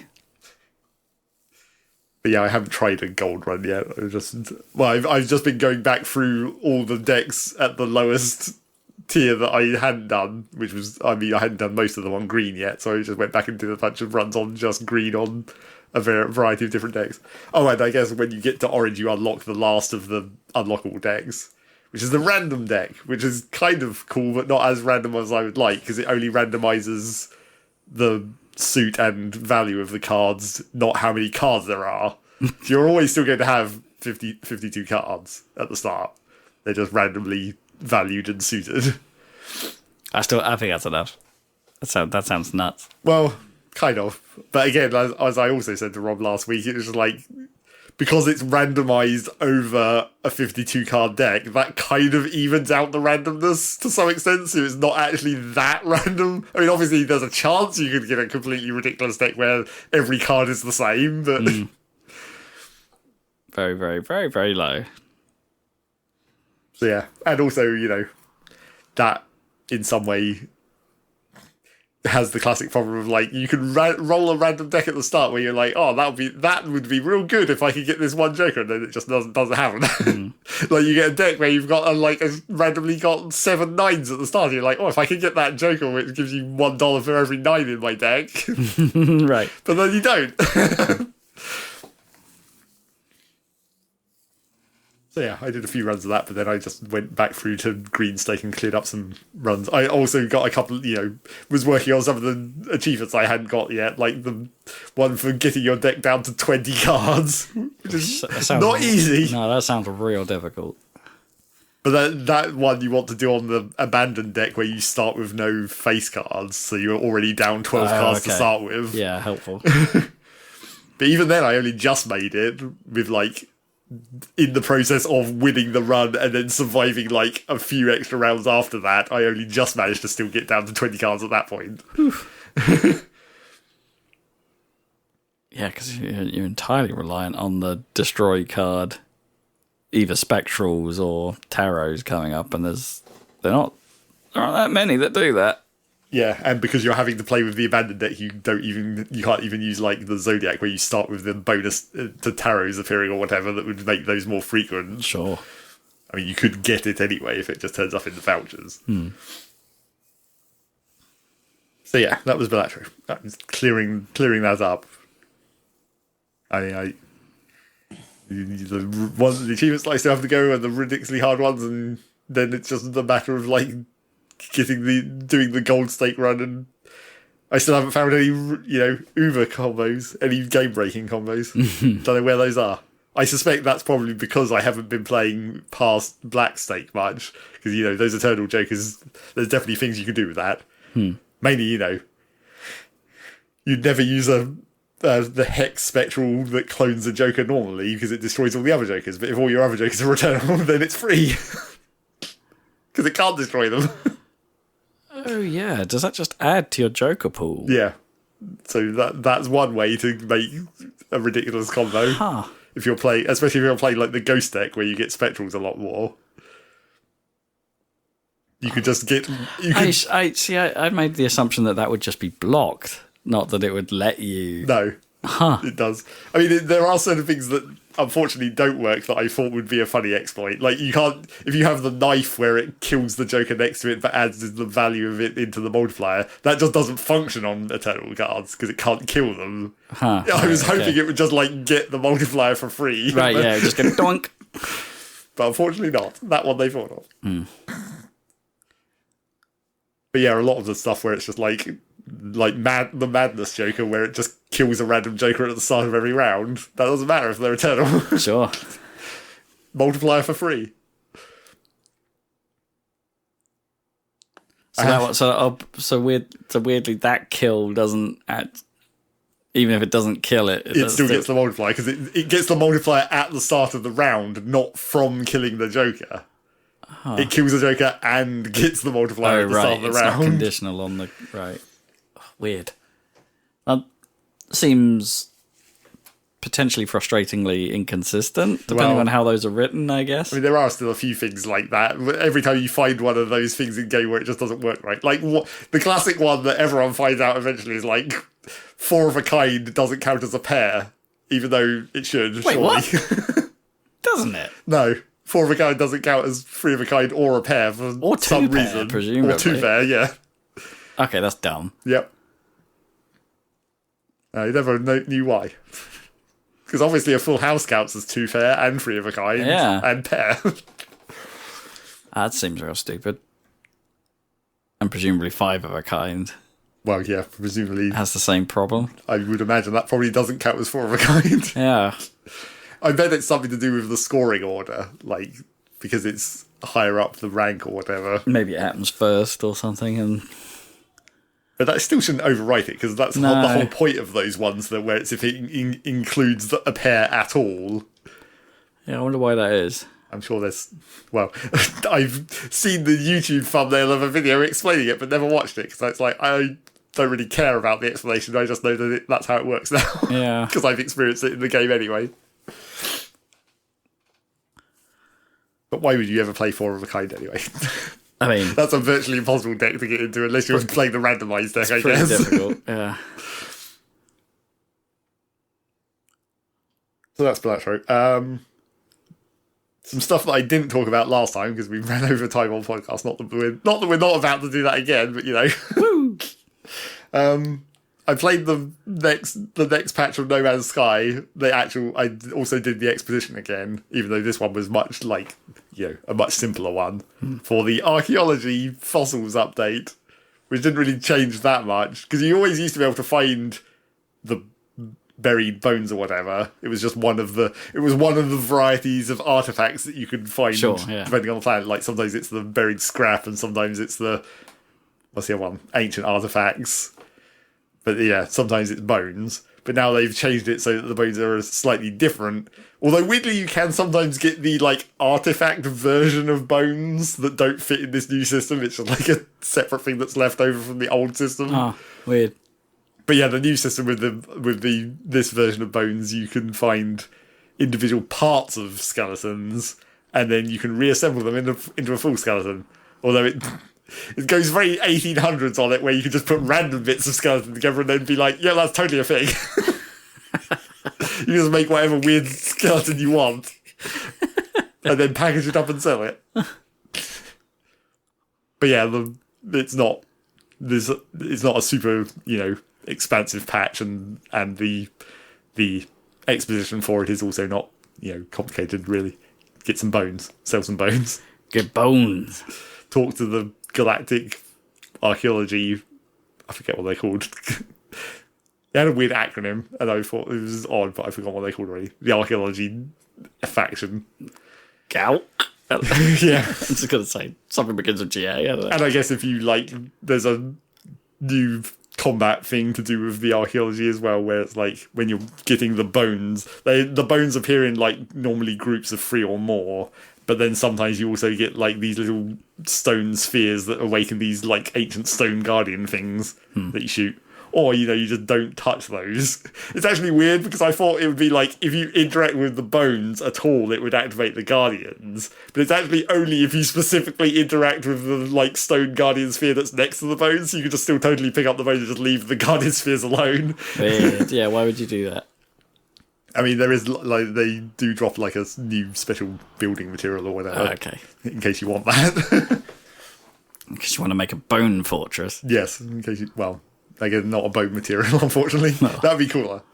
And there's, the exposition also gives you a new armor set with, living stone based on the stone guardians, so you can make yourself look like you're made of stone. Okay. Which is not that cool. No. It doesn't feel very in-universe. Well, is anything really in the universe? No Man's Sky, though. I spent some more time grinding the, that secret 4th faction that came with the purple systems, the other robot faction. I did a lot of extra missions for them to get my standing up or whatever, and unlock some of their... For them, you can just buy the customization from... You do their missions, and then with the currency you get from them specifically, there's a terminal in their bases where you can buy the customization to make yourself look like that race of robots. Oh, I see. So I did some of that, and then weirdly it was I was maybe I'll be a robot for a while. So I just switched myself over to once I had all the parts to make a full robot outfit. But because I'm normally playing as a Gek, the little lizard dudes, and I have it set so that it's more important in first person, but it also does have an effect in third person, but you have it set so that the camera is actually height appropriate.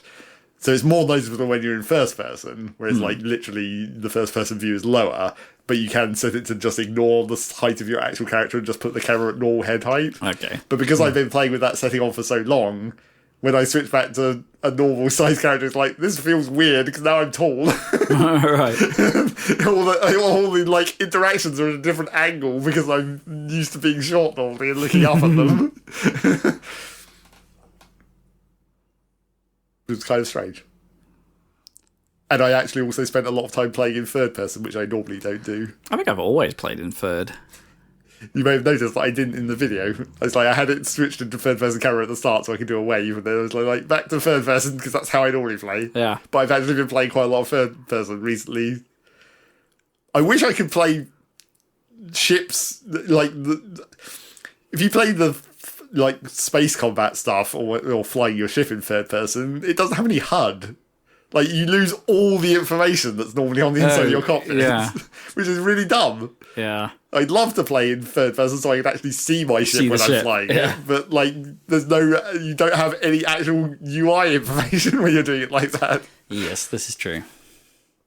Not that there's a lot of stuff in that cockpit that is, entirely useful. Did you even know? Because this is a thing that got added in a patch a long time ago, and I constantly forget because I never actually use. But did you know that you can do the X-wing thing of like cycle between the engines and firepower and shields? No, because it tells you like once in a sub menu somewhere, and it's never mentioned again. No idea. Yeah, I always forget you that can rebalance your energy towards engines and shields. It's not like fully customizable. It's just like a straight toggle where it's like, now you're in gun mode, now you're in engine mode, now you're in shield mode, now you're in balanced. And it's so you're not pressing all the buttons going do. No, you're not adjusting the individual levels. But yeah, I always forget that it's there because it's kind of, because it's a toggle that just cycles you through the list, it's actually sort of inconvenient because the only one that I'd ever want to use is engines, but having to like press it 2 extra times to go through the other 2 options to get to engines, it's just like, I can't even be bothered to remember to do that. So I don't. And then I forget that system even exists. So yeah, that's No Man's Sky. I think I'm basically done playing it again for quite a while, probably. You've seen what the all the updates were, and I mean, maybe the next expedition will come out and I'll go back in again. I mean, I have kept up with the last couple, as has been evidenced by the video and talking about it on the podcast. But sometimes the rewards aren't like this one with the fossils. Is like the rewards aren't that interesting. Didn't get a ship or anything. Or a fancy gun. Well, no, actually, I guess you do get a fancy kind of gun. A staff. They keep giving you staffs, but I don't really like how the staffs look as your primary weapon. I haven't seen any of those. I mean, I guess that is the other thing that I did when I was grinding the robot faction, is they have a customizable staff where you can get like 3 different pieces and put them together. So I was trying to make one of them as well. Or another one of them, because you have to make one as part of the Purple Star questline thing, but it makes like, a shitty C-class one or whatever. So it's like, I'll see if I can put together an S-class one instead. Not that I'm ever going to use it, because I have other guns that I would prefer to use. And I was trying to upgrade them as well, but I'm getting to the point where I was just like, I should just fucking pay the nanites and just upgrade these to S-class without grinding, because I have some nanites to spend. It's not like I don't have a fairly big pile of nanites just sitting around not doing anything. But I was trying to grind for an S-class, one of the like anomaly weapons, which is also new, sort of related to those robots, but not quite. It's like slightly before that in the quest line. So I was trying to grind for one of them. They're relatively easy to grind for because you only have to like go to one of the ancient ruins and then toggle the secret panel basically, and then it just gives you it. So I was flying around on using navigation charts to find the ruins that you have to go to do that over and over on this same planet, but it never gave me an S-class. I found a couple of A's, but I was like, I just can't get it to spawn an S because of the probability being low or whatever. But I was just like, well, I've got an A, and I could just spend like 50,000 nanites to just upgrade it to an S, I guess. Time or money. Classic problem. The classic problem of hoarding your resources. What am I ever actually going to use these 200,000 nanites I'm sitting on for? Yeah. Just waiting for something good to come along with an update. And it's just like, I must have it. But I don't think anything's ever going to really get more expensive than the S-Class upgrades at like 50,000 nanites, which I think was also the same for an S-Class ship upgrade, if you're going from A to S. So it's like, I've got enough for 4 of those in theory. But anyway, that was No Man's Sky. And then this week, I mostly just played Dwarf Fortress. It's finally time to go back to Dwarf Fortress. Which version? Like the Steam version. Yeah.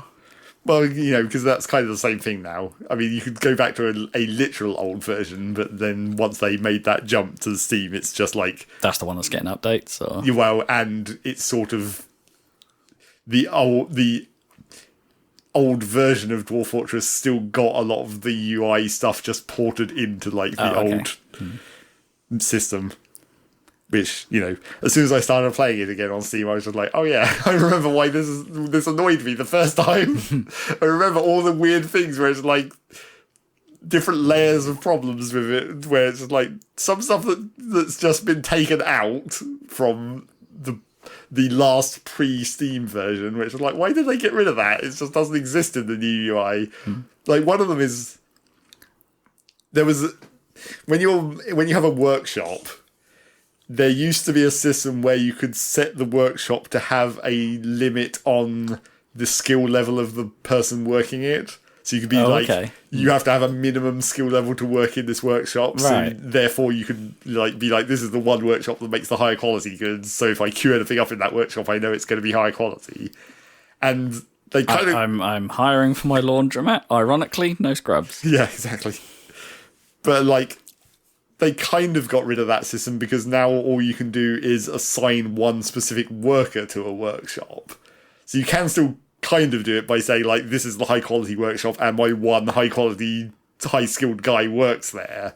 But that limits your actual, throughput, because then you can only have one dude working in one workshop if you want to make high quality stuff. Whereas if you had, 5 people who all had high skill levels, you could still do it. You'd have to build 5 individual workshops, and you'd have to assign each one of them individually to one of those individual workshops. And then if you're doing something fancy with having specific stockpiles feed into specific workshops, then you'd have to set all that up as well for every one of those workshops.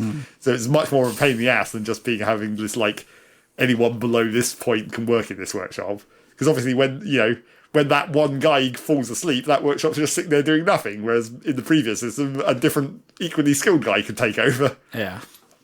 So that got taken out. Apparently, I read on the wiki that that system still exists in the game code. It's just not in the UI any longer. There's a mod that basically can re-enable that. It can just, the system still exists. It's just not in the modern UI for some reason. Weird. And then there's things where it's just the modern UI is just kind of awkward. I mean, partially that's just mouse control.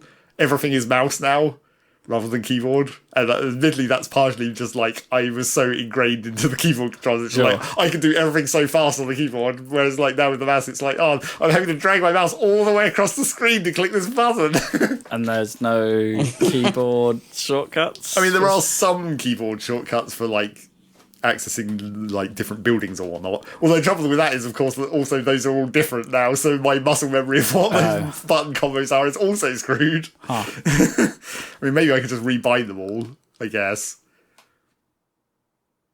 That would be painful, though. Well, it's because... You'd think there'd be a setting just to have it how people are used to. Go back to classic mode, yeah. Well, I mean, the problem is, of course, that because when they did the modern rewrite, they made it mouse control and WASD for scrolling the screen around, whereas in old Dwarf Fortress, the arrow keys scrolled the screen around, so WASD were available for button combos. So now when it's when you want to build a workshop, in the old Dwarf Fortress, it's B for build, W for workshop. But now, of course, W is scroll the screen up, so it's B for build, O for workshop because it's the second letter in there. It's like, damn it, it's completely ruined away muscle memory on those key combos. But yeah, I probably could just move the screen around to the arrow keys and then just have all the old keyboard controls, but then I'd still be using the mouse and arrow keys to control it usually, which would be kind of weird. But not that weird, I suppose. Yeah, it's not that bad. That doesn't sound that bad. But then, of course, but it is weird because in old Dwarf Fortress, my right hand would have been on the arrow keys and my left hand would have been doing all the key combos. Whereas now I'd be using the left hand on the arrow keys most of the time and the right hand on the mouse and then moving the left hand onto the key combo. It's like, it's still weird, but it's not super bad, I guess, if you wanted to relearn that old stuff. No, unless you got more keyboards or keypads or one of those weird old RTS mice that just basically had a keypad on it. Yeah. But yeah, essentially I sort of just gave up trying to learn most of those button combos apart from some of the really common ones like the workshop, and it was just like, I'll just click it. I'll just use the mouse functioning UI. Even if it is kind of annoying to have to move the mouse so far in some cases. I shall click your button, but I don't have to express joy in it. And then the other problem with the mouse UI is that it's more of a problem with just the modern UI. Is like there's places where it's just like, why is this not better? Why, when we did this new UI, did we not also take the opportunity to improve things? Like, one of the things that always catches me out a lot is like there's no sort of go back in the UI. Like, if you have a menu, if you like say look at a barrel of plants, and then you click the magnifying glass on a specific plant to look at that plant. Right, yeah. You can go back kind of by looking at the tabs on the right of that window that show you what's in the tile you were looking at. Mm-hmm. But if you right-click on that as if you wanted to go back, it just closes the whole thing, rather than so you're back to step back one. Yeah. onto the barrel. That always it always gets me, because I guess that's just like something from other games where it's like that's how I would naturally expect that UI to function, where you're clicking further into the thing, so you should be able to unclick one level basically. Yeah, I guess it kind of depends how it presents itself. It's like layering windows on top of windows, right? Like, yeah, like opening a new dialogue, then going back a step kind of makes sense. Yeah, but it's more like it just replaces the window. And then there's things where it's just like, also, if you just have a big back button, I suppose. Well, maybe, yeah. And there's also things where it's just like, why have we still not improved things that are like still from classic Dwarf Fortress? Like, if you build a bunch of bedrooms that have a bunch of furniture in, like beds and cabinets and doors and stuff, and like that menu's still the same, and that's kind of fine. That's always been like that. But the thing that should have been updated by now, surely, with the mouse control and like area selecting stuff, is like when you're removing furniture, you still have to individually click on each individual piece of furniture and then click on the disassemble button for every single piece of furniture in every bedroom if you want to move them ever. Rather than just like, right. Why can I not just drag an area over all these furniture and just be like, everything furniture in this zone gets destroyed? Yeah, the things that the mouse is probably pretty good at. Yeah, multi-select, because it already has lasso. Yeah. Even in old Dwarf Fortress, it already had zone select for like disassembling constructions like walls and stuff, but never for furniture, like individual pieces. And it's just like, why is that not? Why have we not? Even if the Steam version of Dwarf Fortress had never happened, why have we not done that for buildings as well? Still, that seems like something that would be nice, especially if you ever want to move your bedrooms around and you've got like 100 of them, and every bedroom contains at least 4 pieces of furniture. At a certain point, you just like don't even bother. You just like, these are the abandoned bedrooms. Just ignore those. We'll close the level off. We'll just block it. We'll just wall it off, and no one will ever go there again. And then later, ages, you get archaeology. Yeah, exactly. Trying to dig up Look at these ancient bedroom ruins. And then the other problem that I've had with it, which is also still an old Dwarf Fortress problem, although marginally improved by modern Dwarf Fortress, is like it still has the problem of like the balance of progress being so jank and like overly fast. Where it's just like, it's year 2 and I'm already got like 100 people here and the king has turned up and shit. So like immigration is far too high still. They've still never tweaked that system really. The only advantage of modern Dwarf Fortress is that they've now a lot of the options to alter like immigration caps and population caps and like the various triggers for like sieges and invasions and stuff. Those are all accessible in game now, whereas before you had to exit and do it in an INI file outside the game and then relaunch the game to get it to apply those settings. Most of that is now you can change it in game while the game is running, and while the save is open. Even you can be like, oh, now I'm going to add 20 to the migrant cap so some more migrants can show up. So you can actually like directly control that as you're playing if you want to. But it's still a lot of extra micromanagement where it's just like, if they just take some time to rebalance this system a little bit, or just make it easier to know which of these various numbers to change, because there's a lot of things that, like, the numbers overlap. Like, when you're looking at the various triggers for invasions, there's, like, your number of population, the amount of wealth you've created, and then, like, there's also, for certain types of invasion, there's also sort of this world irritation, where it's, like, how much you're disrupting the world around you, basically. And it's, like... I wonder how high Trump's is. Quite high, probably. It's just, like... They try and... I mean, you have the like, default number it shows you, and then on the tooltip, it's, like... higher is more or higher is less, where it's like the number of invasions, basically, where it's like turn this number off if you want less invasions. But that's not really helpful when it's just like a number between 0 and 10,000. Like, what does that even mean? Yeah.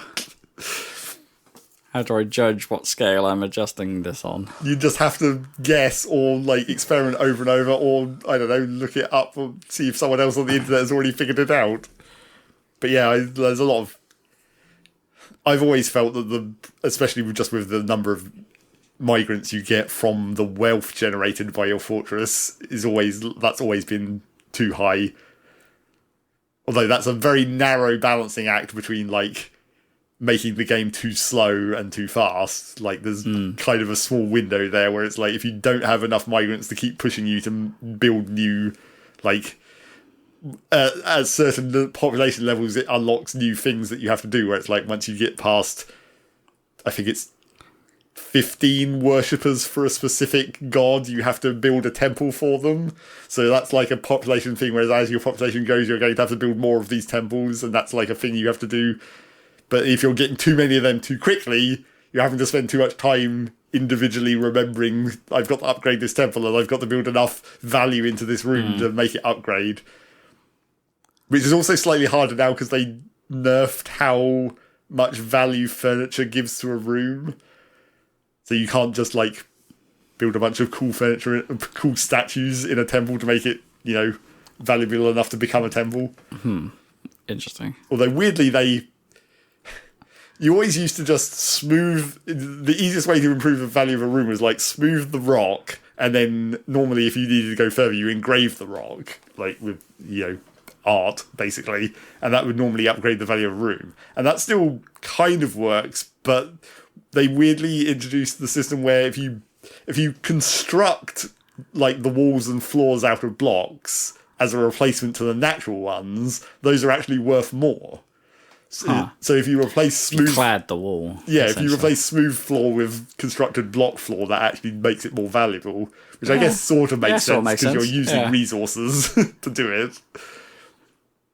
But yeah, that seems to be that and pedestals actually functioning more like a museum, I guess. In every case, it was like the way people say to work around getting the value of a temple up is to like build a pedestal and then just put a bunch of cut gems on it because the pedestal can fit multiple things on it at once now. So you just put a modest pile of gems. Yeah, a big pile of gems on top of it and be like, that's the value of this room. Trying to open the door in the Temple of Time. Yep, exactly. Sticking gems on there. Well, the crystal skull. But that's like 3 individual gem spots, not just a big pile of gems. That's true.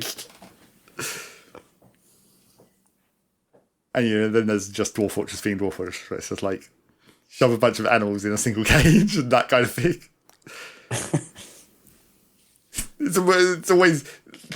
It's ever since they introduced the idea that animals actually need to eat, or at least grazing animals. Like, a lot of animals still don't need to eat, like pigs and stuff they just don't need food in any way. Okay. But then anything that counts as a grazing animal, like sheep or whatever, they need to actually have grass to eat, which means you have to keep them in a pasture outside unless you dig into the underground caves and then you can eat the underground grass equivalent, basically. But, like, that's fine, but then if you get a bunch of animals too early and you don't want to expose your fortress to the outside, but you haven't got to the caves yet, what are you going to do? Well, obviously the answer is you shove them all in a cage, and then because they're in a cage, that causes the dwarves to feed them directly. Like, they take food plants out of your food stockpile and feed them to them. Oh, so you can avoid having to worry about the pasture system need to at all. graze, right? Which is a weird exploit, but also it's classic Dwarf Fortress of shove every animal in your fortress in a single cage. Wait, like one Yes, tile? one tile. And they just stack? Yep, they just get wedged in there somehow. It's just like the pile of gems, you can fit an infinite number of animals in a single cage. All right. And Cage of holding. It's got hammer Cage of space. I mean, that's everything in Dwarf Fortress is like that. You can fit an infinite amount of boulders in a single tile if you force it. Like, if you build a stone stockpile, each individual space is one boulder. But if you tell the dwarves to dump every stone in your fortress into a dump zone that's only one square, they can totally do that. That's old quantum stockpiling. How odd. Wait, so there's like a specific room for storing boulders in, but there's no point in doing it because you could just make them drop on them on the floor. Yeah, pretty much. Except it's not automatic. If you're doing the dump zone, you have to manage that, because otherwise everything you dump will end up in that one space. Gotcha. And also, when you tell someone to get dumped, it becomes forbidden once it's dumped. So you have to unforbid it as well. But yeah, in this fortress, Deforbid? unforbid. But yeah, in this fortress, Anti-forbid. I started a second fortress already because the first fortress grew too fast because I'd forgotten about the migrant problem. So I started another one. And it's like, now I'm just going to manually set the migrant caps as I go and make this one grow a bit more reasonably. In this second fortress, I have the problem, another classic Dwarf Fortress problem of wild animals keep wanting to be in my fortress for some reason. I don't know what it is about the pathfinding that makes them automatically path into your fortress for no reason. But they keep doing it. It must smell nice. I'm sure it doesn't. I'm sure it smells the opposite of nice in most cases. Yeah, but nice to our nose is probably the opposite of what is nice to pig noses. Maybe they could smell my giant pile of plants in the food stockpile. Yeah, maybe. But yeah, it's like... Maybe just a giant pile of animals is tempting. It's just maybe. I quite like a bit of that. It's like I opened up I had my front entrance where the trade depot is, and because of a change a while ago, they made it so the trade wagons can't path over weapon traps, so you can't exploit that way of only having one entrance to your fortress any longer. You have to have the trade entrance and then the trapped entrance separately, and then close off the trade entrance when you're not trading or whatever. Tucker gerbs. All right, everyone back to the pile. Yep. But I had my trade entrance open, and then a bunch of yaks decided to park inside my fortress for no reason. But then the thing is, they're passive, so they don't fight. They just get scared by the dwarves running around. So once they got into my fortress, they were like, oh shit, we're being scared by the dwarves, but they never pathfinded back out of the fortress. They just kept running into corridors and passages and corners. And they were just stuck there, so I ended up having to build cage traps just randomly in the corridors. So as they randomly ran around the fortress, they eventually all got captured and shoved in one cage. But then when I opened up when I closed the trade entrance and opened up the trapped entrance, I was like, oh sweet, now all the wildlife will path into the weapon traps and get murdered and free meat, right? And it's like, yes, but far too much free meat. They won't stop coming. I'm overflowing with just a shit ton of random bits of meat. And I'm constantly having in a meat cage. I'm constantly having to send people out there to like unjam the traps because the traps keep getting gunked up by all these animal corpses. So eventually I solved that problem by like basically... Can you just build a door? Well, that's the thing. In Old Dwarf Fortress you could, because the Old Dwarf Fortress doors had a setting which made them only passable by dwarves and not animals. Right, yeah. But you can't do that any longer.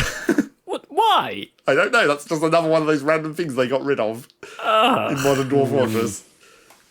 You can't have the no animal passage. Can you not have like what are those grates that cow? Oh, cow grids. Yeah, that would be nice. Cow grids, yeah. Because I think the reason they got rid of that was because of pathfinding. Because there used to be it was a fix that shouldn't have been the fix, where animals would try and pathfind through doors that they weren't allowed to pathfind through. And so they just get stuck constantly doing a pathfinding request, trying to go through that door. And then when a dwarf would walk past, it would open the door temporarily and the animal would slip through, but then they'd try and pathfind back and it just gummed up the pathfinding system. Whereas like the solution is don't let them try and pathfind through a door that they shouldn't be able to pathfind through. But instead they got rid of that capability. So now the way I ended up solving this problem was like at the entrance to the trap tunnel I just built a fortification which is basically it's like an arrow slit except it also allows vision. And then I basically tied up a dog behind the fortification, so whenever the wild animals started to try and go into the trap tunnel, they'd see the dog and then get scared away. But that will be a problem once enemies show up, because the dog is right next to the fortification, so the enemies will just be able to shoot it right through the hole. This is how the enemy's master plan all along will sabotage your fortress by just killing your one dog that stops the yaks overrunning it. Luckily, I have some backup dogs. So it's not the only dog I have. And actually, it wouldn't even need to be a dog. Literally, any tame animal will spot enemies for you. Just having a alert sheep. Tame peacock. Yep. I think I have a peacock. Or do I have a peacock? I think I had a peacock. I have a turkey. Single turkey. Jive turkey. Enemies approaching. Yeah, turkey alarm. Haven't had any interesting animals in these two fortresses. Nothing real fancy. Although I also haven't got down into the cave layers in either of these fortresses to start getting into the underground creatures. That's where fun pets come from. Have a cave alligator as a pet. Why not? Yeah, that's Dwarf Fortress. That's kind of what I mostly played this week. What about you, Rob? Oh man, how do I do this fast? Yeah. We're out of time. Yeah, still playing Avowth. Yes. I won't talk too much about it. Mostly just catching up to where I was. Yeah, kind of still. Kinda. Yeah. I haven't done Rimgrin either. I'm still just faffing around doing a lap of Thirdborn essentially. Yep. Finding some stuff on the way. I don't know if we said it last time. We probably didn't, but it's like this game is quite pretty, but also like it's clearly that Thirdborn clearly shows off what Unreal 5 is good at. And Rocks. Rocks, yeah. It's really good at rendering rocks. So yeah, it continues to look pretty nice. I think like there's definitely some moments where like I think my like NPC encounters feel increasingly stupid like in this game, like and like I don't quite follow all the flow of the conversation necessarily makes sense to me, or just they're working within their system and it's really real stupid. Like I don't know if they're trying to evoke some old Oblivion style jank or something. Like mild spoilers, I suppose, but did you come across that guy who'd been bitten by a spider? Sure. And he just sort of casually dies. Yeah. But the way that's done is just like, oh, I don't feel so good, and then cuts out of the conversation and he just ragdolls to the floor. And then and his cohorts are just like, well, he's dead. It was weird that they didn't really care much. Yeah, it was just like, well, he's dead. And also, there's kind of a lot of that attitude in this game, isn't there? And it's like, well, that happened. Also another weird case of like, why did you not heal him? Yeah. Because there's a lot of other times where you do heal people directly. There's plenty of times There's also a lot of times when people refuse to be healed directly for no apparent reason. Although that was kind of one of those, that one in particular. Well, you're just sort of like, are you alright? Kind of, but he doesn't like super complain about you trying to heal him. No. He's just like, no, I'm fine, which is not really the same thing. Unlike that other dude you find where he's like, leave me to an honourable death or whatever, and therefore you can't heal him. Yeah. Even though you totally could just heal him. He doesn't look that bad. that was a weird. Again, we didn't talk about it on the podcast. You find a guy and he's stood up and he's like, "Oh, I haven't got long left," and it's like, "You're standing up, mate. You'll be fine. I'm sure I can heal you."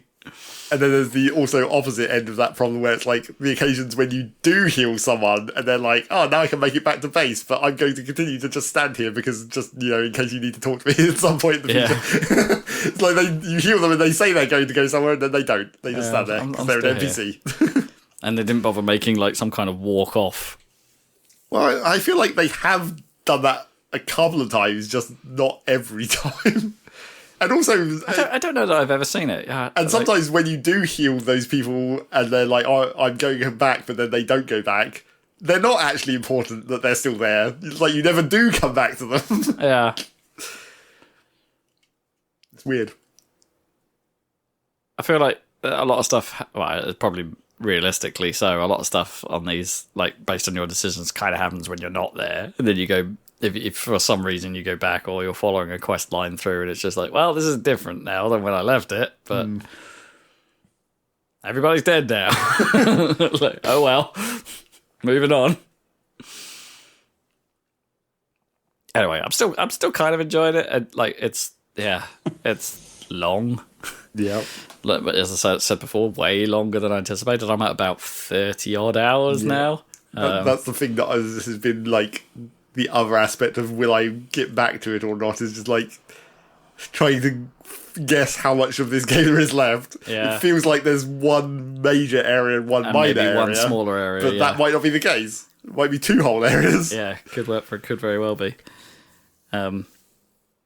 Yeah. Also, like this Shatter Scarf or Thirdborn or whatever is still just that little bit more irritating because there aren't the party camps all seem like on the left hand side of the map, and the right hand side is pretty sparse. Yeah, and it doesn't seem like there's even that many normal fast travel. There's not many fast travel beacons, and it's it's a slightly more annoying area to actually get around.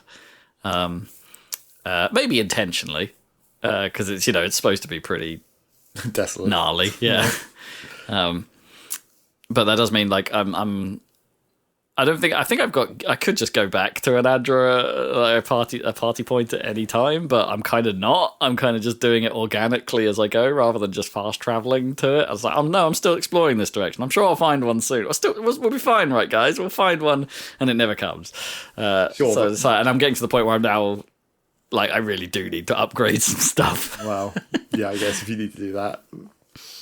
That really is the only reason you can. I mean, you can advance the companion conversation trees or whatever. Sure, which I seem to be getting a lot of now. Is it just me, or is no one else going to have a loyalty mission apart from Kai? So, yeah, I think that seems to be the thing. Yeah, It's like it sets it up as like it's going to be Mass Effect, where every one of your party is going to have a loyalty mission, but then they don't. No. It's like it's just one guy. Yeah, which is basically defining who's in my party. Yeah, pretty much. Also, I need him to be the tank for me because of range characters. Right. I'm also feeling the thing where it's like where my wizard's getting to higher levels, right? And I can, in theory, unlock the higher level spells, even for ones I don't have a grimoire for, right? Right. And but there's a little bit. I'm reading through the stats of what these other spells do, and it's like, nah, I'm good. It's like I'm kind of set in my ways from something I found really early in the game, and it's just like, I don't know why I would do these other things exactly. I've got a nice balance going here. And it does seem to be like, yeah, I mean, with the unlockable wizard skills, it is kind of odd because, like, I haven't been paying that much attention, but it seems like kind of the point of the unique grimoires is that it gives you not necessarily just a unique spell, but also like a different combo of the other ones. Yeah, well, not exactly. Yeah, you just seem to get like the the base spells included in the book. That doesn't necessarily, and maybe the unique grimoire itself will have an extra ability, just like any other unique, right? There isn't actually anything special about the spells in a grimoire, other than you don't have to spend a point on them. Well, yeah, sure. And it will rank up any you do have a point in, so they'll be slightly more potent.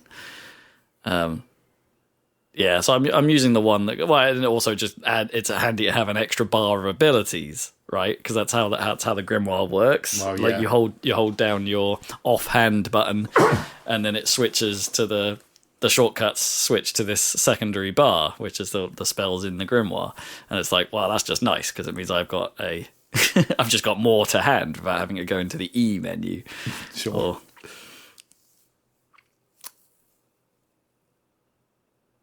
Yeah, I don't really have much more to say. I think it's still just plodding through the desert, stabbing things from afar with a wand. Yeah, not exactly stabbing.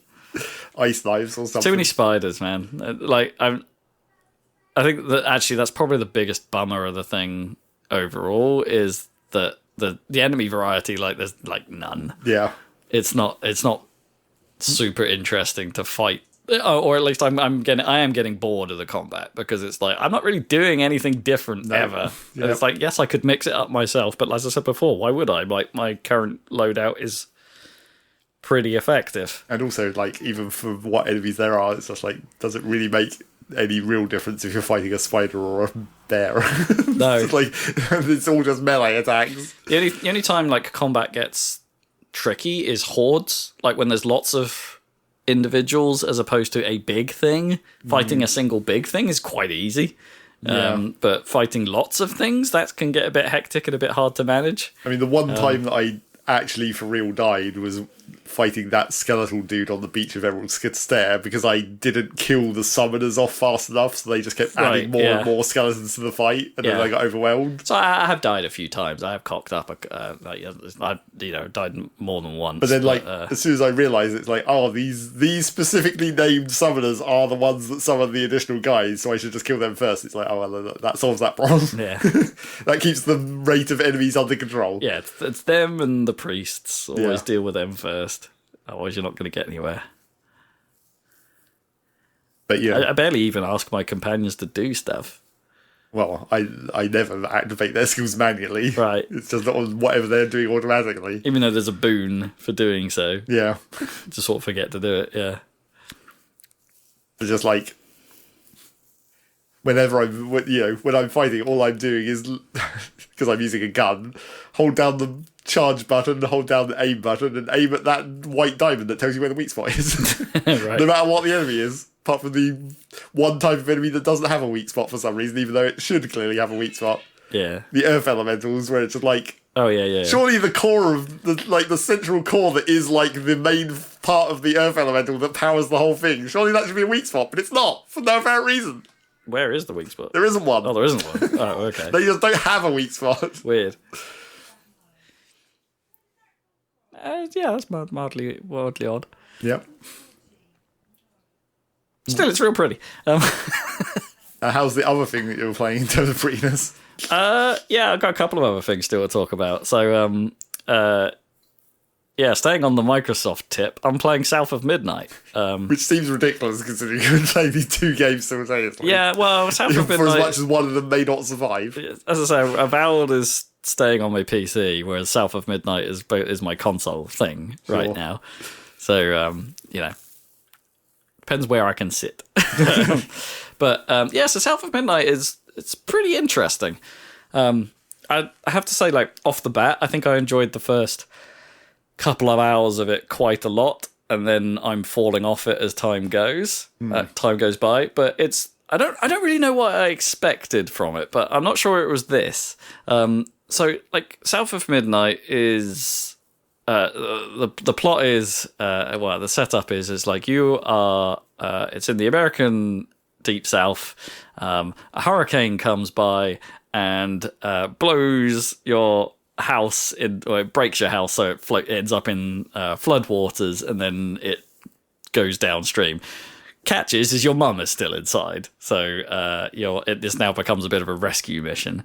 But on the way, you discover you have powers of some description. You can see strands, and it's not a strand game. Despite it having strands, it's not a strand game.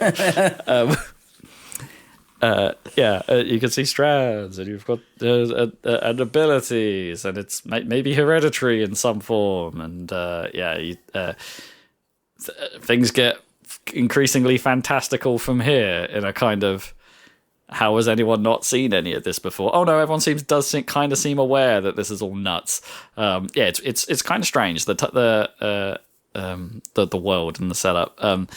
And the most obvious thing from, if you've watched the trailers and stuff, is it's going for this stop motion animation thing, right? So it's the characters have a slightly more jaunty way of moving around, especially the faces and the speech. It all looks like it's been done in claymation, to a point, and I'll come back to that.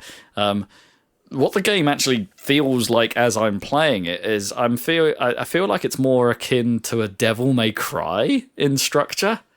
Like, you're going through linear levels, essentially, occasionally coming across a fight arena, doing a bit of combat, and the rest of the time you're moving through the world, trying to find side paths to find upgrade points and secrets and stuff. And there's no... That's kind of it. That's kind of its whole thing. It's kind of... I'm not sure that was really what I thought it would be. I don't quite know what I thought it would be, but it's definitely feeling more like a Devil May Cry than anything else, which has a few unfortunate side effects. So the combat itself is quite character actiony, in that you fight these black, ashy, potentially globular at times things called haints, and they Haints. Yeah, you kind of have your mash X to do an attack thing, but you also have other attacks you can do based on circumstance. But the difference here, I guess, opposed to something like a Devil May Cry or a Bayonetta, is that pretty much everything other than your basic attack and dodge is on a cooldown. So you can't just, DMC and Devil May Cry, there's usually weapons that will pull and push you around the battlefield, but you can't do that at will here. You can only do it once, then you got to wait for it. Same with your other stuff, so it becomes a bit of a balancing act the way you can do that, but I actually think that's a pretty big problem with the combat, because I never feel like I have my arsenal available to me. I can pick a moment and use it once, and then say an attack comes in from a ranged weapon that I could then deflect, and it's like, oh bugger, no, I just used my push, now I can't do that against this incoming ranged attack from another enemy that's of the exact same type. I don't know, it feels quite limiting. Trying to do it, especially if you're used to a Devil May Cry or a Bayonetta, where you can just fuck shit up like, all the time, and it's about being stylish and chaining it together rather than managing. I don't know, there's something off about it, and it's not helped by the fact that when you're fighting the haints and stuff like that, the art style of the game is quite strict, in that the actual world normally is quite a beautiful place. It's quite it's lush, it's green, it's full of fauna and what's the other one? Fauna and flora. There we go. Thank you. It's full of all that stuff and foliage. Foliage, yeah, it's foliage, as Marge Simpson would say. It's full of all that stuff. But then when you get into like the combat arenas, it's like the stigma of the arena is black and greys, and so you're never really fighting particularly in different locations, because these areas have to have this art to them, and all the haints and bad guys you're fighting are all grey and ashy and not particularly easy to discern from the environment. I don't know. There's not a lot of pop to the combat because of the art choices. Right. So, and I actually think that makes telegraphing attacks pretty tricky to spot as well, which isn't super helpful. And it's also compounded by when there are ranged attacks and there are floor indicators, those don't always feel accurate or sometimes rendered. Like it feels like sometimes they're like missing, and it's like, well, okay, I couldn't possibly see that, or it only appeared at the last possible second before shooting rather than giving you a nice warning. Like, I'm not really sure what's going on there, but it doesn't feel quite right. And those seem especially egregious in boss fights, which there aren't too many of, but when you do get them, the telegraph indicators do seem to be displayed well in advance. And that doesn't always mean the hit zone is within them, or at least it doesn't feel like the hit zone is within them, especially circular ones, where it seems like there's quite a lot of excess outside the zone, making those a bit hard to judge. And also just generally the boss attacks feel far too big. Like, your ability to actually dodge the window for getting out of the way is incredibly small. But it's kind of fine. Most of the time you can just tank the hits and still win the boss fights. They're not actually that tough. But this is turning into a bit of a Rob review. There is a flow to it. There is the combat does kind of, it's not terrible by any means. It's just... it's hard to not look at it through the lens of these other games that do it better. Such is the way. Yeah. And even when it comes to the art style, yes, it's a pretty good looking game. I should put that up front. Like, it's the fidelity of the graphics is pretty high. Like, yeah, there's the odd weird LOD thing happening, especially with the lighting. Weirdly, like as you approach stuff, the lighting on some things can change, which can look a little strange. But it's generally a very good looking game. I think it's Unreal Engine 4 based, and one of its biggest problems is that when you swing the camera around or something disoccludes, old Unreal Engine has a tendency to just not render anything for a frame where that was. So you get like these white flashes about the periphery and stuff like that as you swing the camera around. That's pretty prevalent here, which is a little bit of a shame. But when it's doing its like stop motion thing and it's kind of sticking to the rules of stop motion, it looks real good. It's a real compelling look, especially when you've got these big-ass monsters in the background, like, thrashing around, but they're animating, like, at a really low frame rate. And, I don't know, it's a pretty cool look when they're doing it like that. But I would argue that they're not super consistent with that. There's definitely some cutscenes where it seems like everything's just animating normally, and I'm like, did they forget to apply the stop motion effect here, or was a different person animating this scene to somewhere else? It's not always spot on. Consistent. Yeah. Okay. And same can be true of obviously when you're moving around the environment, everything's running at 60 frames per second. So it can be a little jank looking with things animating at low frame rate whilst you're in a high frame rate environment, but it's mostly fine. It's also almost the stop motion thing is almost unnoticeable during normal gameplay. And I can't help but think maybe it should have been more noticeable. That's kind of your whole thing.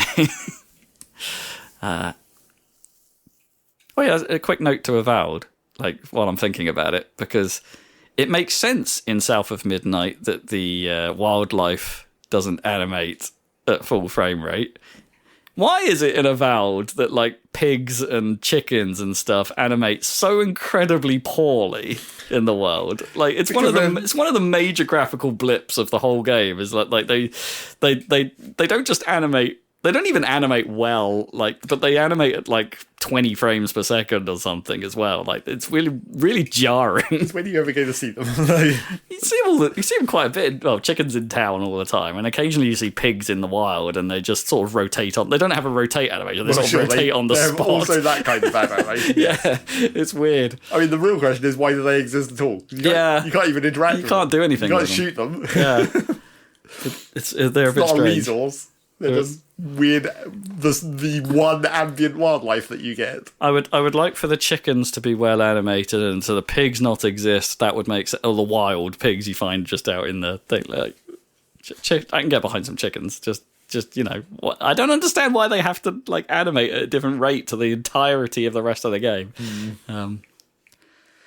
Anyway, yeah, it makes sense here. There's a lot of whimsy in how things are animated and stuff like that. So, like, at one point in the game, you get this little puppet guy you can put down burrows, and inside the burrow, suddenly the game feels incredibly whimsical because there's like rabbits and having tea parties and stuff down there, just casually, just hanging out, and they're all quite well animated and things like that. And the way your little guy called Crouton moves around is pretty funny. There's definitely highlights to the presentation for sure. But I think that perhaps it's just a little inconsistent in places.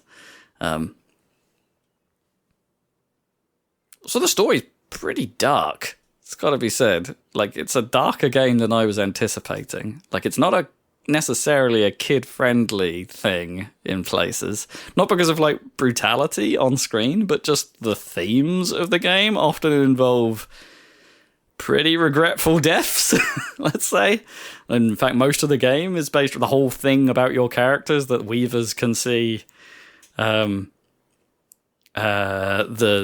pain and regrets of people's lives woven in the grand tapestry, and it causes tangles and this whole thing. So by untangling it, you witness the things that happened, and yeah, almost all of them are bad, like pretty bad. So it's sweary in places as well, right? So even though it's not a brutal game in terms of what's being shown on screen or anything like that, like it's not a kids game, which again, why, I don't know, the stop motion-y thing combined with that, it's tonally a bit odd. Like, I don't necessarily mind, like, you know, it's like watching adult anime, I suppose. It's like, it's a Right. cartoon for adults. That's a bit weird, isn't it? It's like, no, it's fine. It's like stop motion for an adult theme. I don't know if I've necessarily watched or played anything like that before, so maybe it's having a bit of a jarring effect just on that alone. And with all the fantastical, whimsical elements going on, maybe it should have been a kid's game. Maybe it should have been a bit lighter or family friendly. I don't know. I just don't know how I feel about it. Just a kind of weird tone to it. Yeah. Yeah. Strange vibes. I mean, I don't know if it could have been that much lighter without having a completely different story. When you're starting with a maybe. hurricane that maybe kills your mum. Yeah, maybe. It's true. Oh, it was Bambi. Yeah. Anyway. We're talking about traumatizing children with exactly. Watership Down, so... Yeah. So, again, this is I always do this. I need to try and find ways of better, like, pushing through the positives of games, because it's not awful. I do like the downtime. It's like more than the combat sections, like, which is the exact opposite of how I feel about a Devil May Cry or a Hi-Fi Rush most of the time, Right. or even Bayonetta. It's like there's in those games there's frequently too much downtime. I want to get back into the fight so I can learn how to better play it and get better at it, whereas here I kind of don't care about the fighting, so the exploration and experiencing the world and just discovering the secrets and stuff, and even unraveling the story, as dark as it is, I really don't mind. So it's maybe we should call it the anti-Devil May Cry.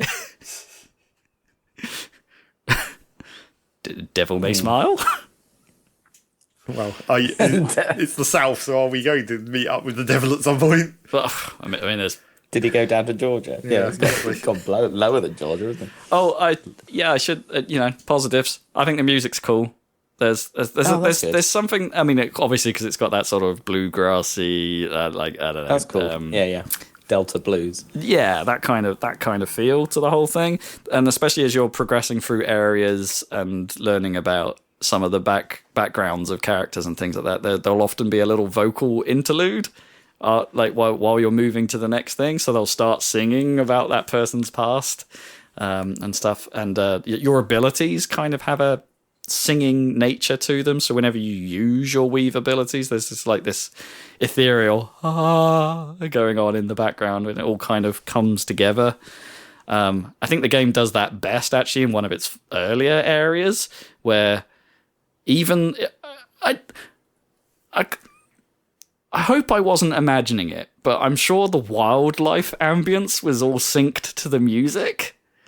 And it was cool when I realized that, or when I thought that was happening. It's like, oh, right, yeah, no, everyone's getting into the swing of it. All these like chirps and buzzes from the sort of, I don't know, bugs and birds or whatever of the area. It's all sort of coming together and flowing with the background track. It's like, that seemed cool, but I don't know that it's done it again since that moment. So maybe I was imagining it. I don't know. But it felt cool in that moment. Inconsistent. Maybe that's the word for the whole thing. Like, but generally on the good side. Just maybe a little bit unpolished. Which, I don't know. Do you guys know anything about We Happy Few? Because I really don't. Because that was Compulsion Games' previous thing. All right, no. Shakespeare. I know people weren't super happy with it, or plenty of people ranted about it on the internet. For different reasons, I guess. Yeah. Because it turned out to be a completely different style of game rather than visually. Yeah, what even was it? Was it like a roguelike in the end or something? Or a survival game of some description? It had some elements of survival and, like, you know, wasn't just like a straight shot, that's for sure. Yeah. So this feels like it's definitely a better, more acceptable effort than that. Anyway, I think I think it's going to please more people. And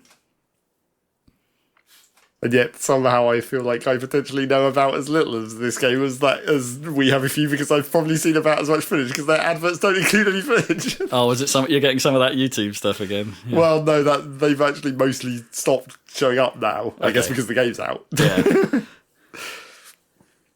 Although that also might be my fault, because the vast majority of my YouTube adverts at the moment are just Amazon, because I was refreshing the Nintendo Switch pre-order so much. Maybe that's all they know about you now. Yeah. It's like he just uses like, Amazon all the time. It's overwritten all of my information with just Amazon. Yeah, so there's that. I think I'm most of the way through South of Midnight as well. I don't think it's super long, it's longer than I thought it was, given how some of the review statements and things I saw. So, you know, I haven't watched any reviews on it, but like you see the summary tags turn up in various places, and they made it sound like it doesn't outstay its welcome, but it's still that little bit longer than I thought. I thought I was going into a tight 8, and I got pretty hype about that early on in the game. You're also playing a very not tight 30. Yeah, exactly. But no, it's longer than that, especially if you're going looking for stuff. Yeah, so it's all right. It's pretty good. It's pretty good. Just not mind blowing, but it's pretty good. I've got one more thing to talk about, because I started playing. I probably shouldn't have started playing a racing game ahead of Mario Kart World coming out. Maybe, but different kind of racing game though, presumably. Yeah, this thing went cheap on Steam. On a sale, and I've had my eye on it for a while, so I thought, let's pull the trigger. I've got a real F1 bee in my bonnet right now. Is that even the right phrase? I'm on an F1 binge at the moment, and New Star GP kind of appealed. It is a F1 themed racing game that borrows an awful lot of its graphical style from Virtua Racing, in that it's pretty much untextured. Oh, okay. Lots of flat, big ass polygons everywhere when you crash into stuff. Lots of triangles hit the air. Did they make the wheels round or not round? No, they are not round. Okay. They're very not smoothed. Most turns aren't that smooth, you know. It's they went hard into that aesthetic, and they nail it. But the driving is actually really interesting, because it's a kind of halfway between arcade and sim. It's pretty forgiving in an arcadey kind of way, but you can't just like hold right trigger, occasionally push left trigger to drift around turns. It's like, it's not a Daytona. It's no, there are braking zones. There are get your speed right or you're hitting the wall. It's just pretty forgiving about you making mistakes, especially like going off track and not hitting walls. It's pretty forgiving about that.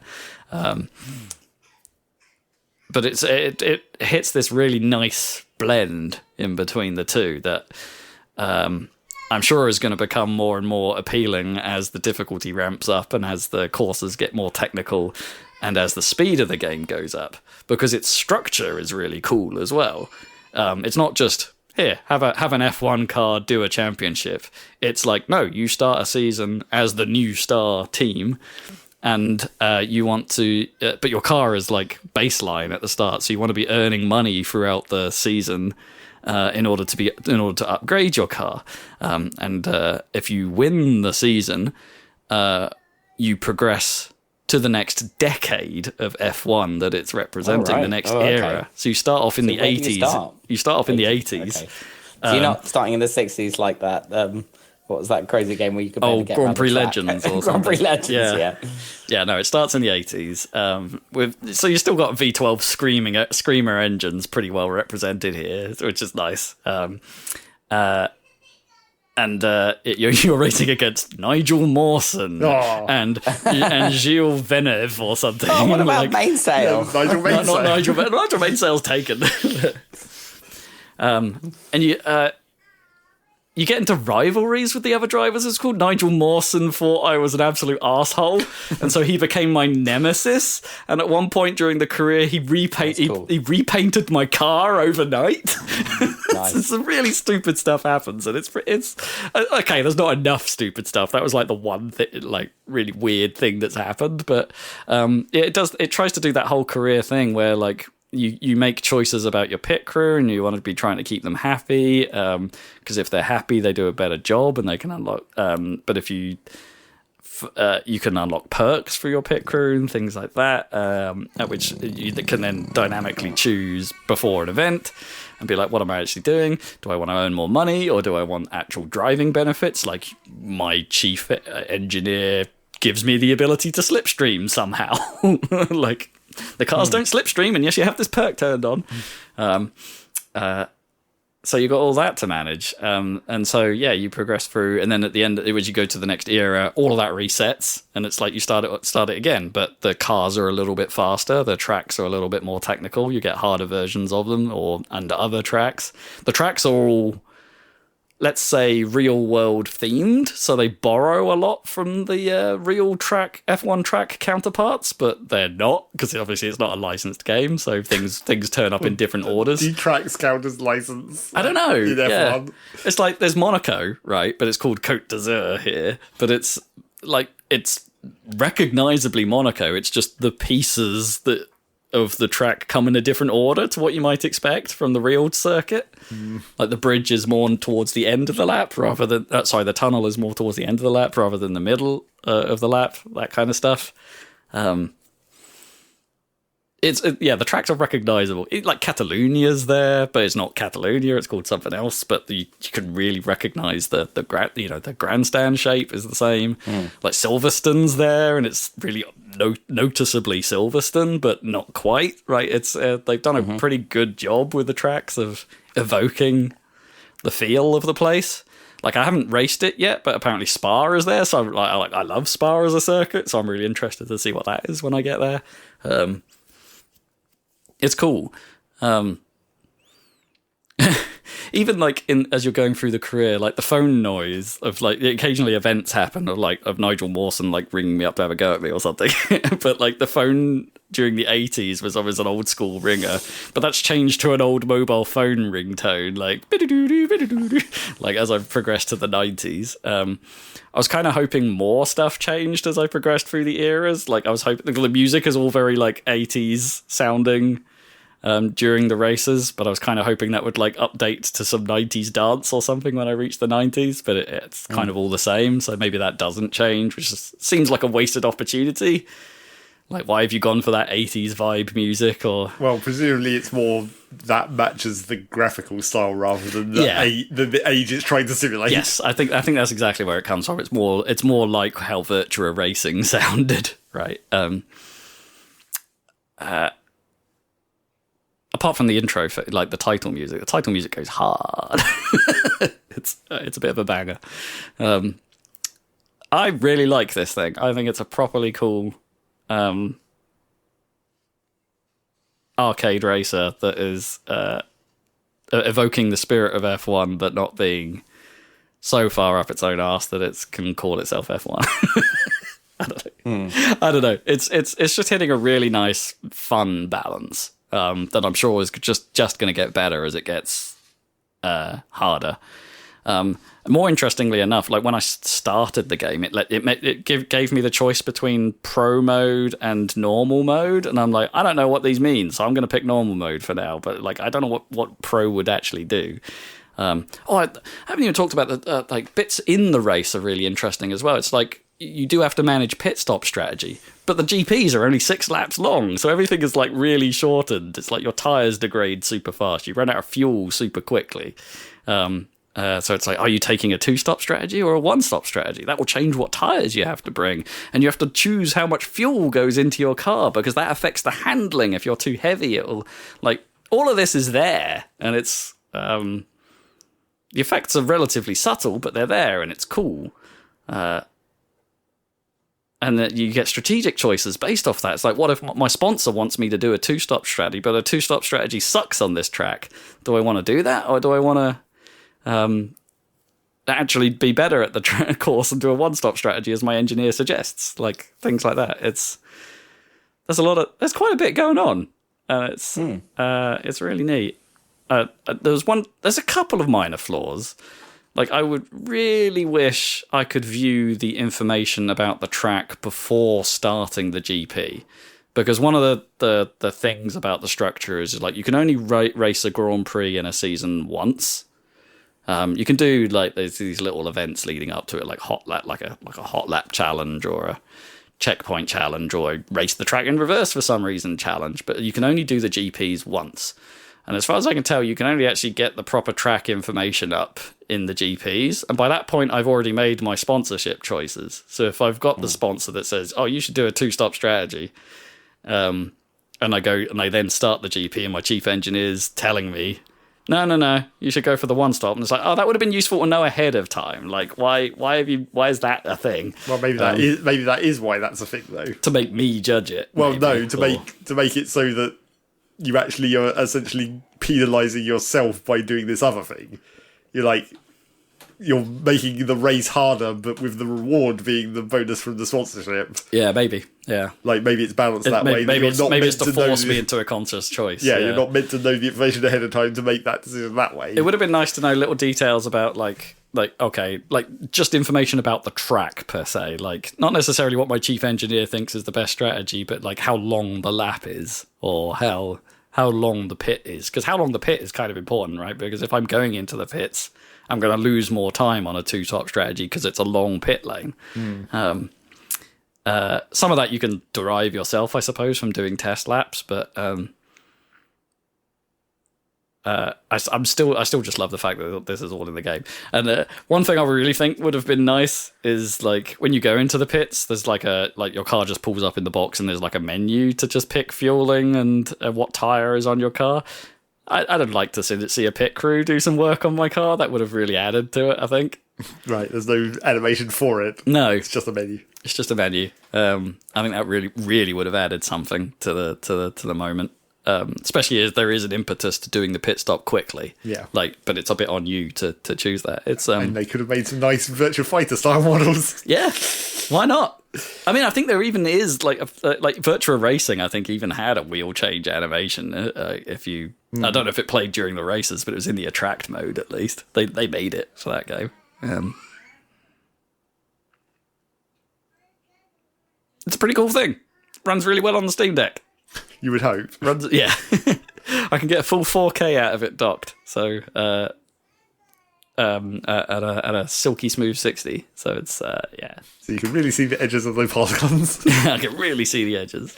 I really see those fingers. Yeah, it doesn't anti-alias either, so it's like even at 4K, it's like pixely bits. There's pixely bits.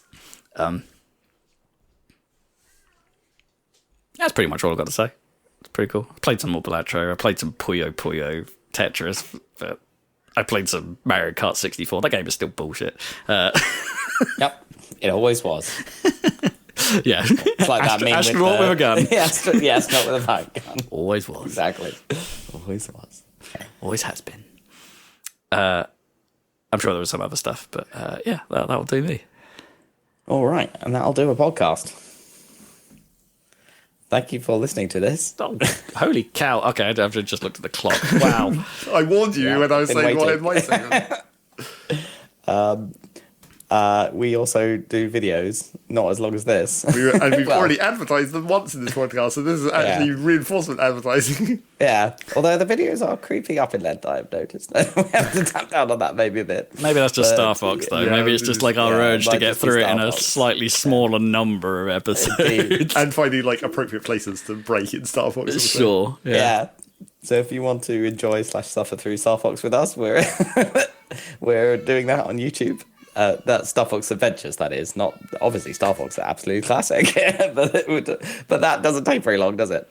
That but wouldn't for take Star us Fox 20 Adventures- hours to finish, right? No, / Dinosaur Planet. Join us on YouTube and other stuff too. And we'll be back in a couple of weeks with another Saladcast. So catch you then. Bye.